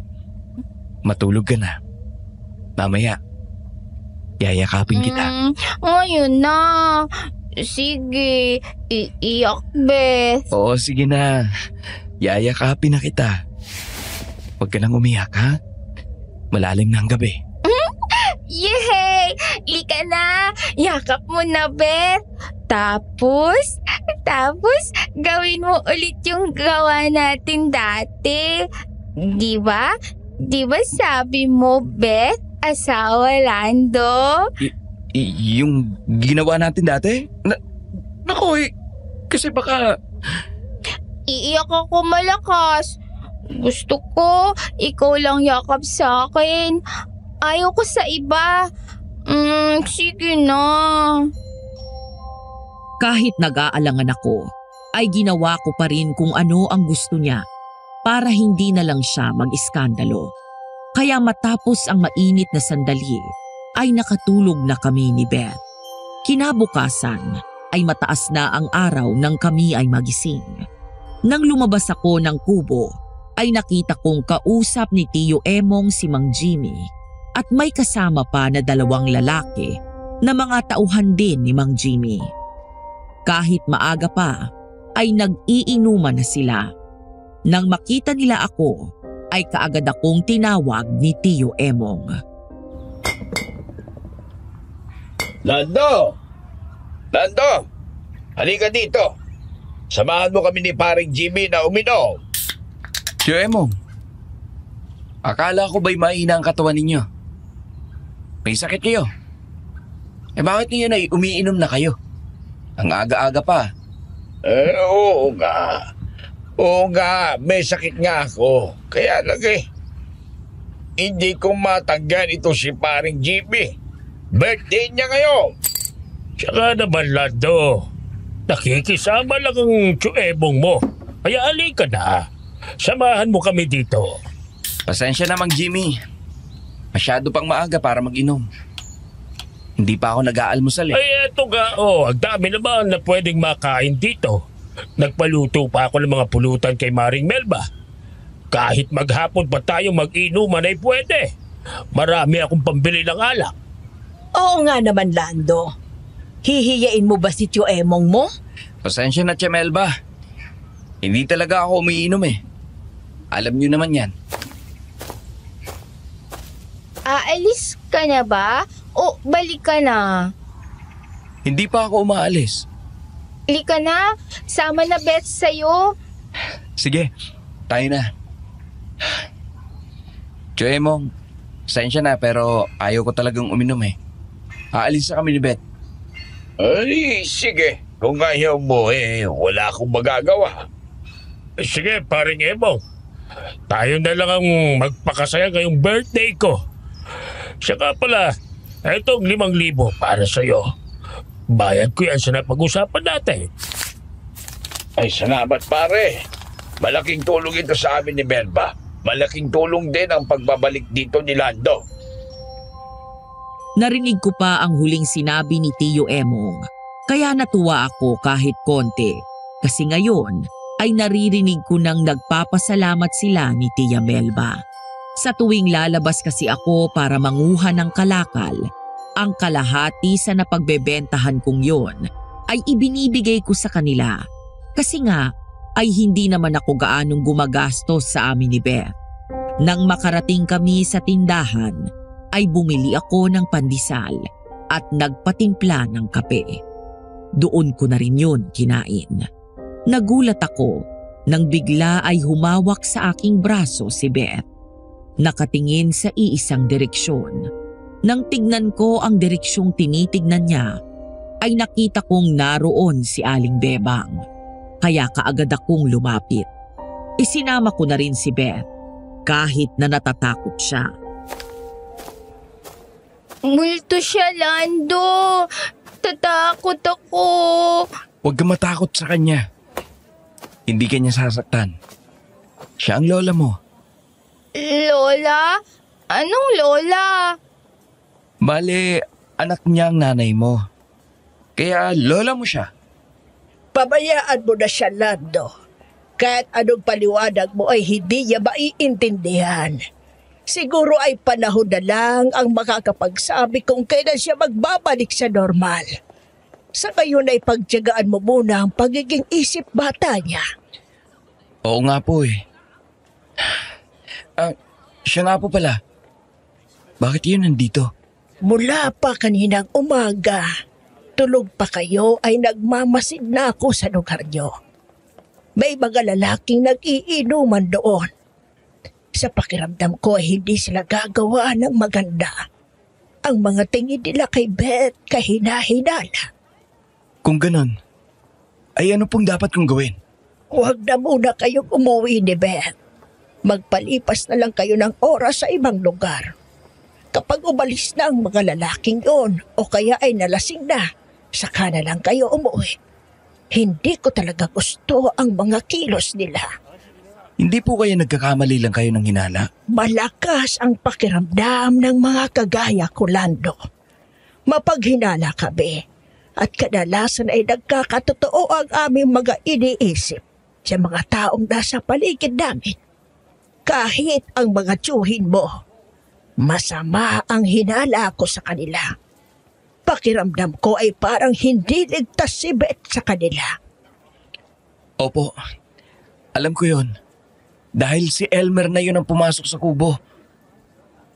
Alam kong kasabot sila noon. Pero pinalampas ko. Kasi alam kong may sakit siya. Pero sa susunod, hindi ko na sila patatawarin. Ako mismo ang papatay sa kanila kapag may nangyaring masama sa apo ko. Sige po. Doon lang kami magpapalipas ng maghapon sa inuupahan kong kwarto sa bahay ni Mang Ambo. Sige, mag-iingat kayo. Palagi rin naman akong nakasubaybay sa inyo. Nang makaalis na si Aling Bebang, ay umalis na rin kami ni Beth sa lugar na yon. Dumiretso kami sa inuupahan kong kwarto ni Mang Ambo. Napangiti si Mang Ambo nang makita kami. Noon ay nagpapakain siya ng mga alaga niyang manok na nakatali malapit sa inuupahan kong kwarto. Kaagad siyang lumapit sa amin habang hawak pa ang isang panabong na manok.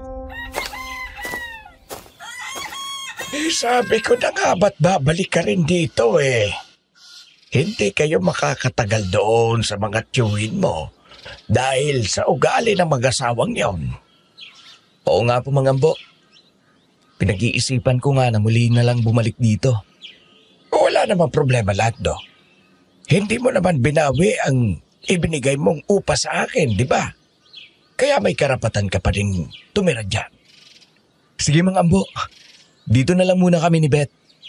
Ngayon kasi maraming tao ron kina Tio Emong. Nagiinuman sila.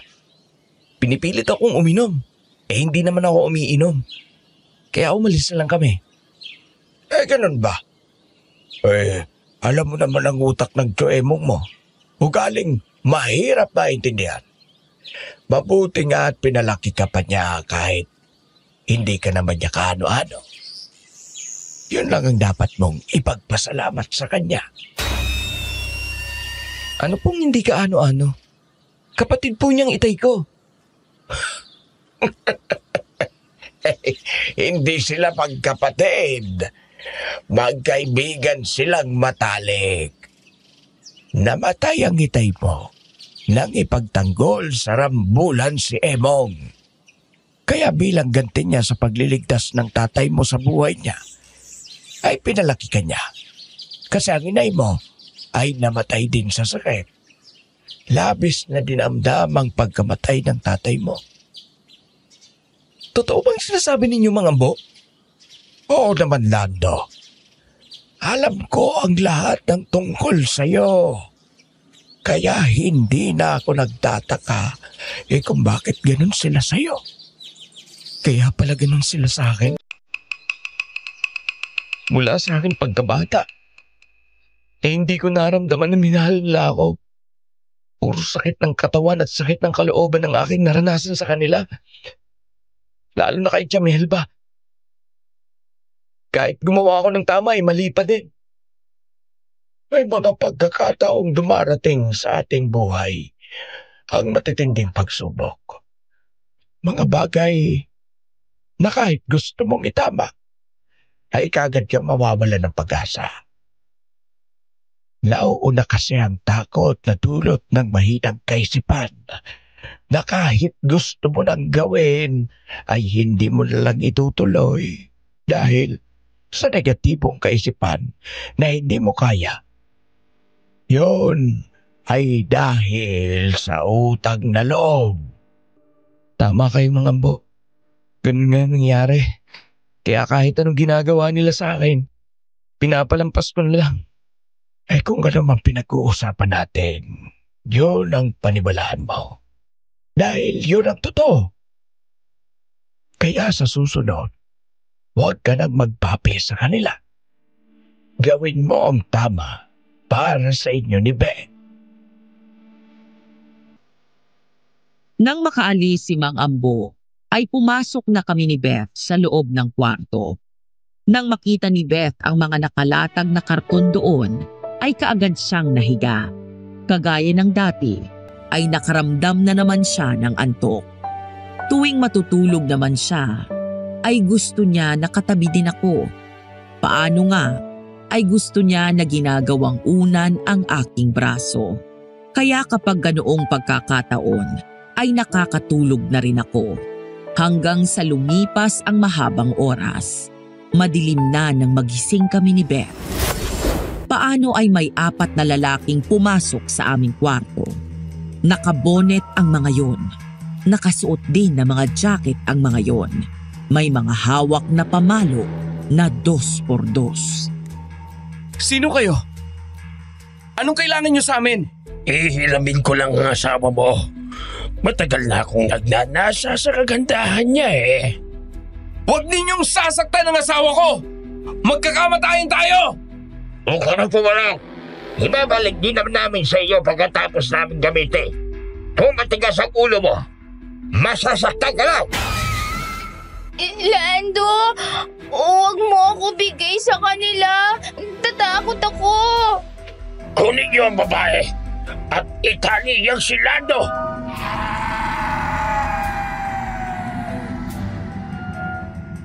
Alam kong hindi na makukuha sa pakiusap ang mga kaharap ko.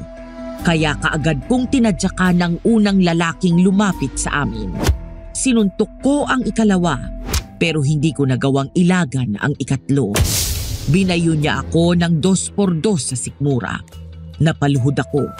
2 beses pa akong pinalo sa balikat, kaya tuluyan akong nanghina. Kaagad na kumilos ang iba pang naroon. Inilagay sa likod ko ang 2 kong kamay at saka iginapos. Sinuntok pa ako sa sikmura ng isa, kaya namimilipit akong bumagsak sa kariton. Kinuha nila si Beth.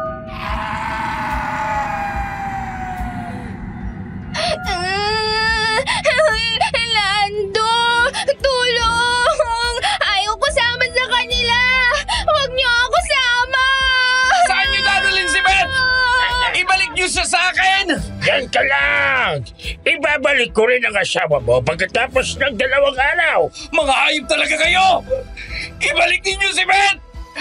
Tulong! Nang makaalis na ang mga lalaking dumukot kay Beth, ay nagpumilit akong makawala. Pero hindi ko makalag ang mahigpit na nakatali sa aking kamay. Maya-maya ay muling bumukas ang pintuan ng kwarto. Pumasok doon si Mang Ambo. Kaagad niyang inalis ang tali sa aking mga kamay. Sino mga lalaking yun, Lando? Bakit nila dinukot si Beth? Hindi ko alam, Mang Ambo.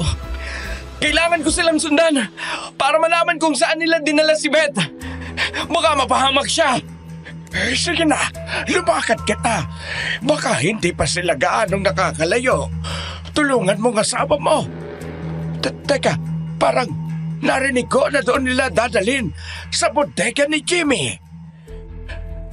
Maraming salamat, Mang Ambo. Mga walang iya sila. Sigurado akong kasabot din nila si Joemong.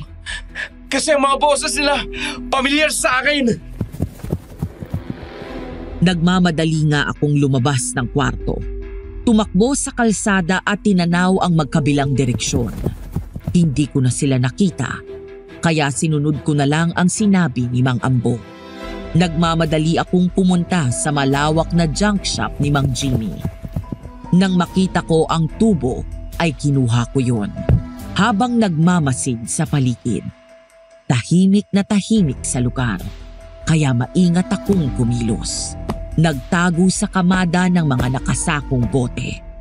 Nagulat ako nang maramdaman ko ang malamig na hangin na nagpapatayo sa aking mga balahibo. Alam kong kagagawan yon ni Aling Bebang. Nang umangil siya, ay alam ko na galit siya sa akin dahil sa naging kapabayaan ko. Kaagad akong umiyak. Aling Bebang! Alam ko nasa paligid lang kayo. Pero wag po kayo magagalit sa akin. Ginawa ko naman lahat para ipagtanggol si Beth. Kaso marami po sila. Wala po ako nagawa. Huwag kang umiyak na parang bata. Magpakalalaki ka. Kumilos na tayo bago mahuli ang lahat. Sa bodega na yan dinala nila si Beth. Tayo na! Sige po. Hindi ko talaga sila mapapatawad. Umanda sila sa akin! Maghiwalay tayo. Doon ka sa kabila dumaan. At ako naman dito. Sumang-ayon naman ako kay Aling Bebang. Maingat akong nakapasok sa pintuan. Kaagad ko nang narinig ang malakas na boses ni Beth. Narinig ko rin ang boses ng mga lalaking nagtatawanan. Nang makalapit ako, ay nakita ko na wala na silang mga bonet. Tama nga ang hinala ko. Kaya pamilyar sa akin ang mga boses nila. Sina Tio Emong at Mang Jimmy. Kasama ang 2 tauhan niya ang dumukot kay Beth.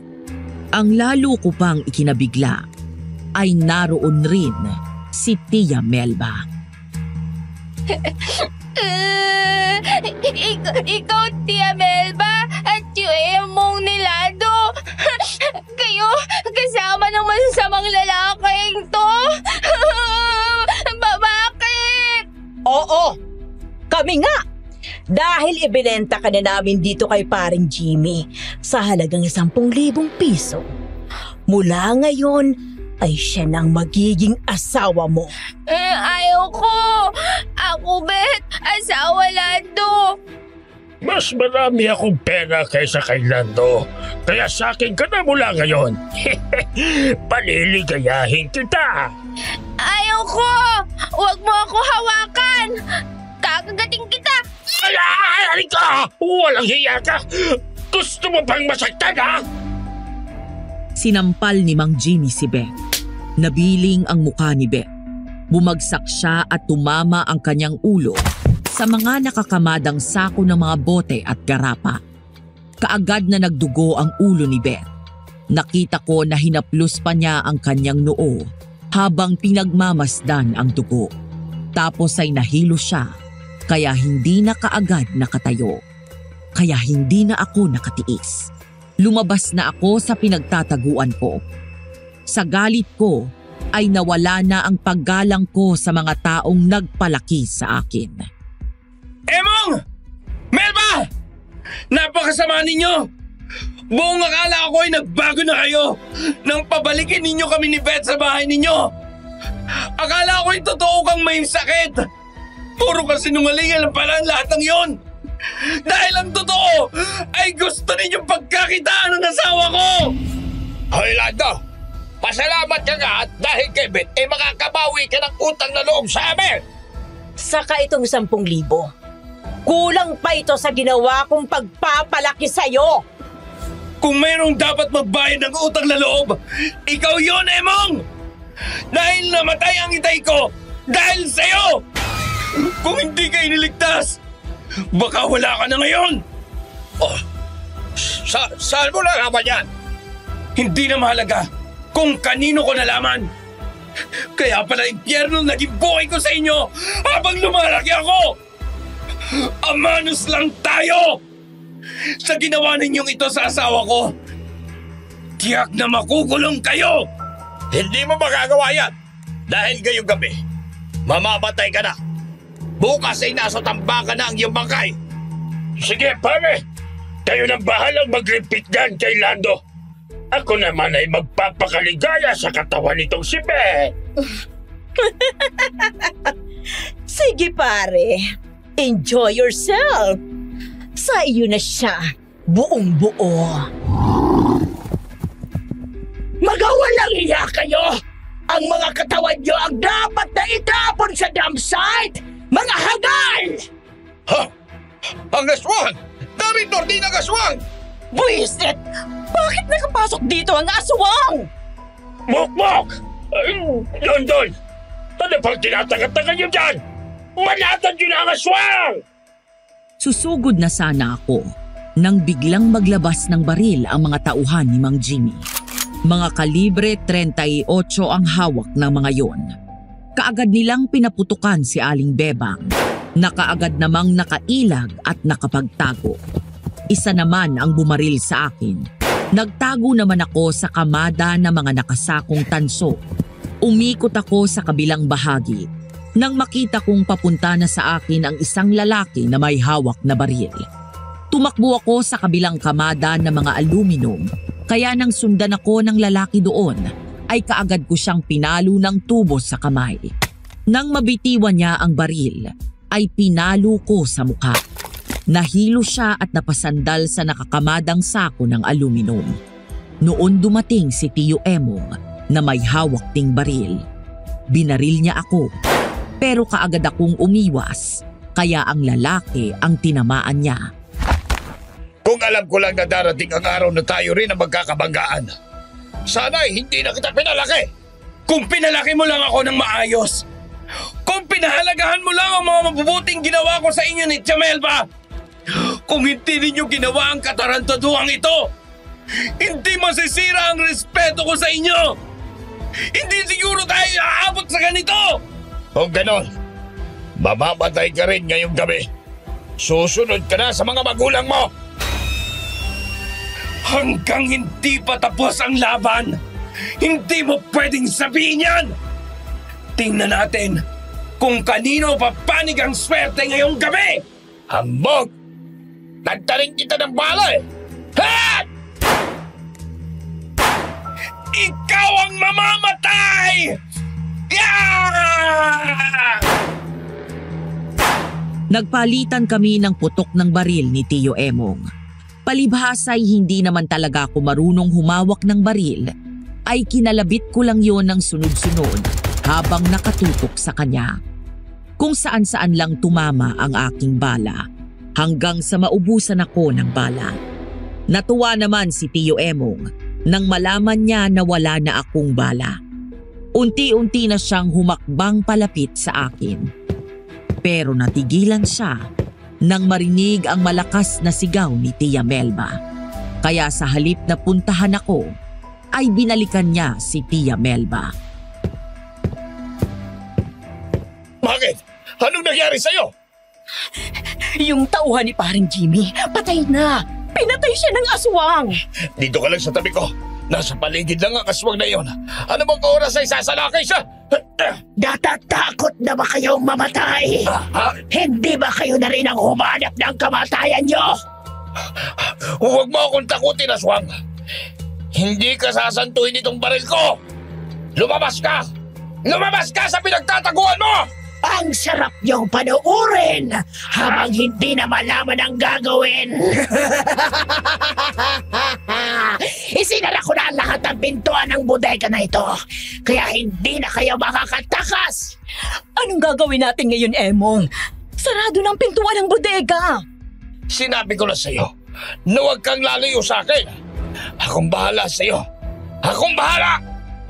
Nang makita ko na hindi na makaalis sa isang sulok, sina Tio Emong at Tia Melba, ay binalikan ko si Beth.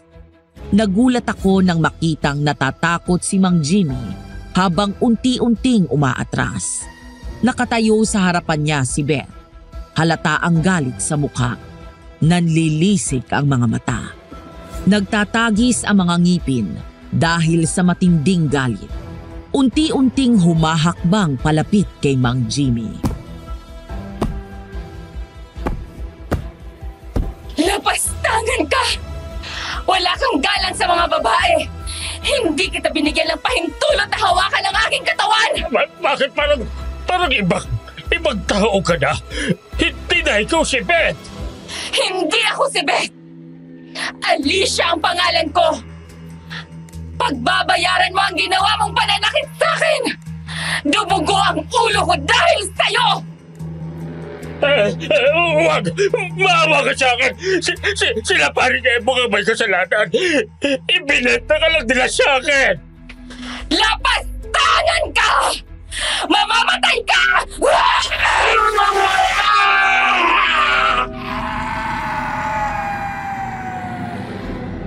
Hindi na ako makalabas sa pinagtataguan ko.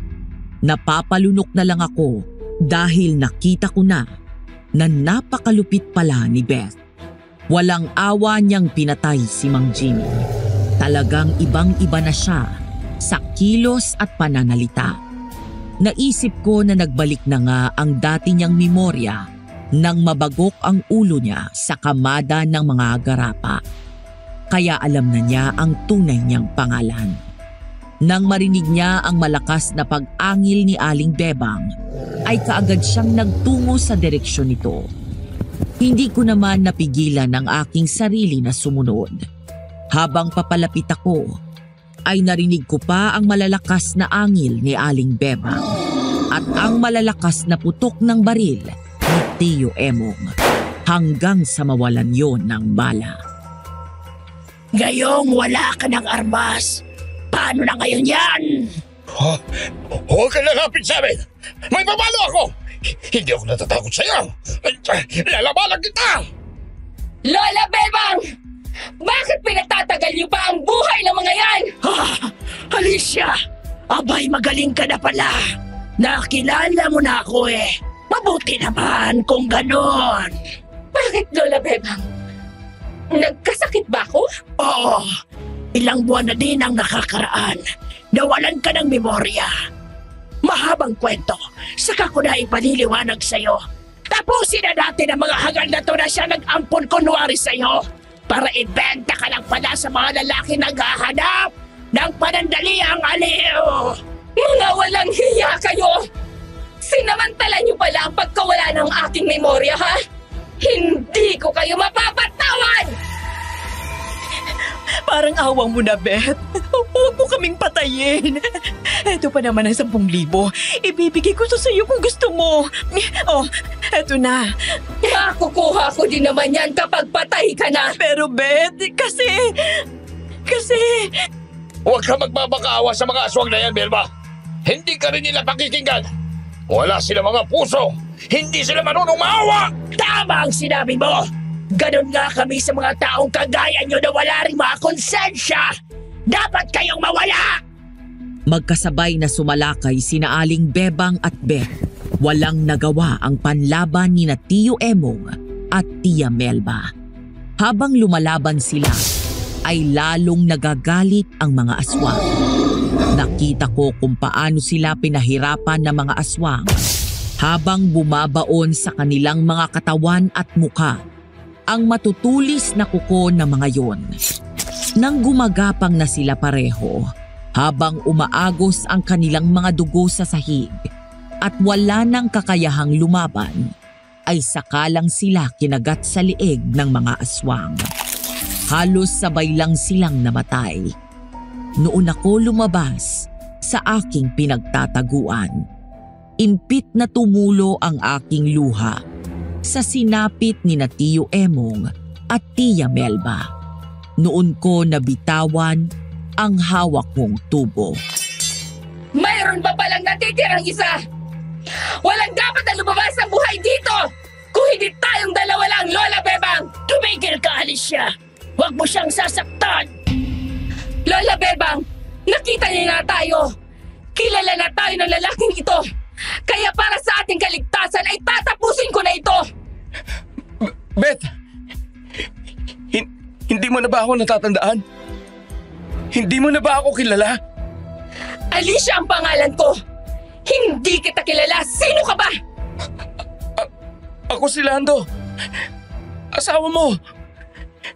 Ilang buwan na tayong nagsasama. Hangal! Sinamantala mo ang kahinaan ko at kawalan ng aking memorya?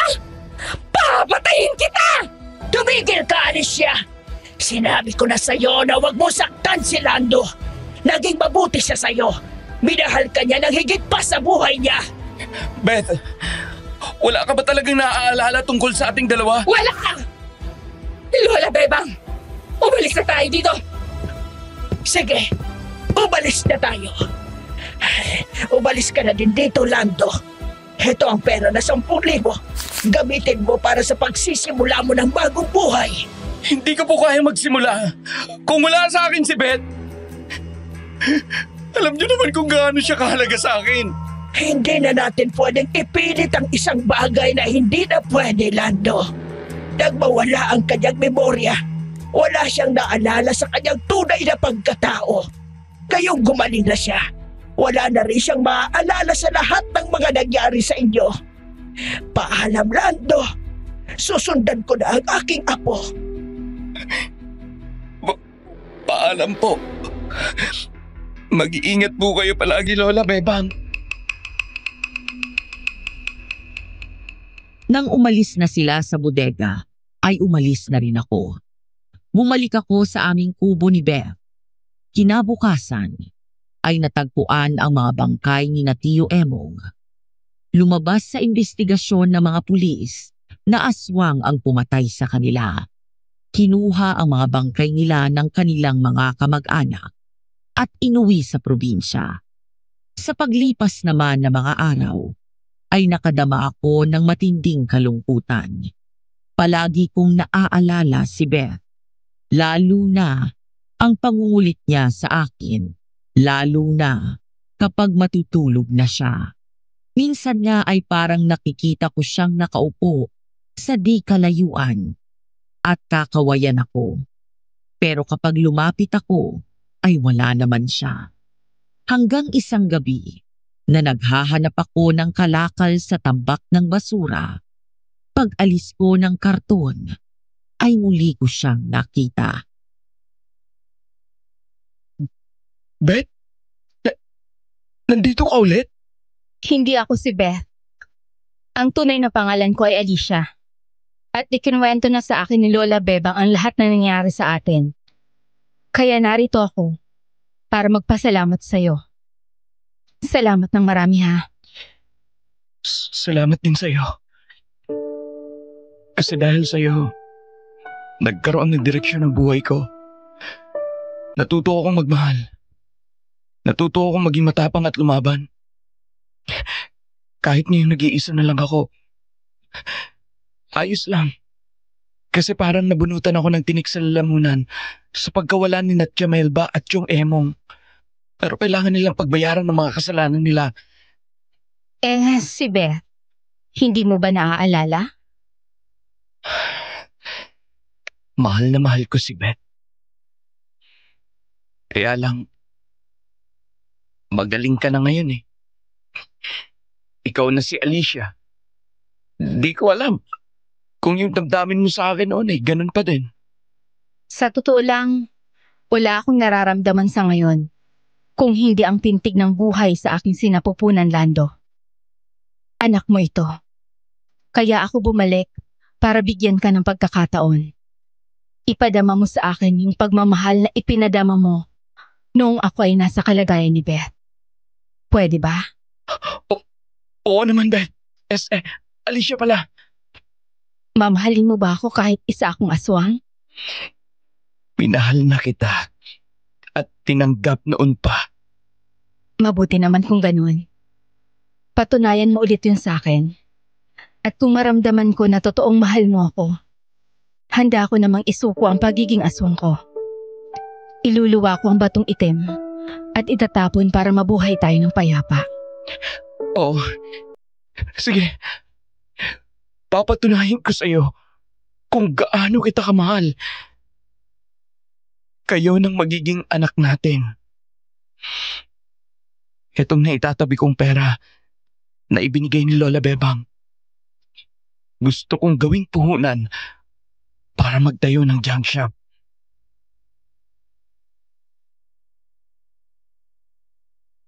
Masayang yumakap sa akin si Beth. Nagsama nga kami at nagtayo ako ng negosyo. Napaunlad ko yun. Naging masaya kami, lalo na nang magkaanak siya ng isang batang lalaki. Napatunayan niya na mahal ko siya, kaya tinupad din niya ang kanyang pangako. Isinuko niya ang pagiging aswang. Pero si Lola Bebang ay patuloy pa rin kaming ginagabayan.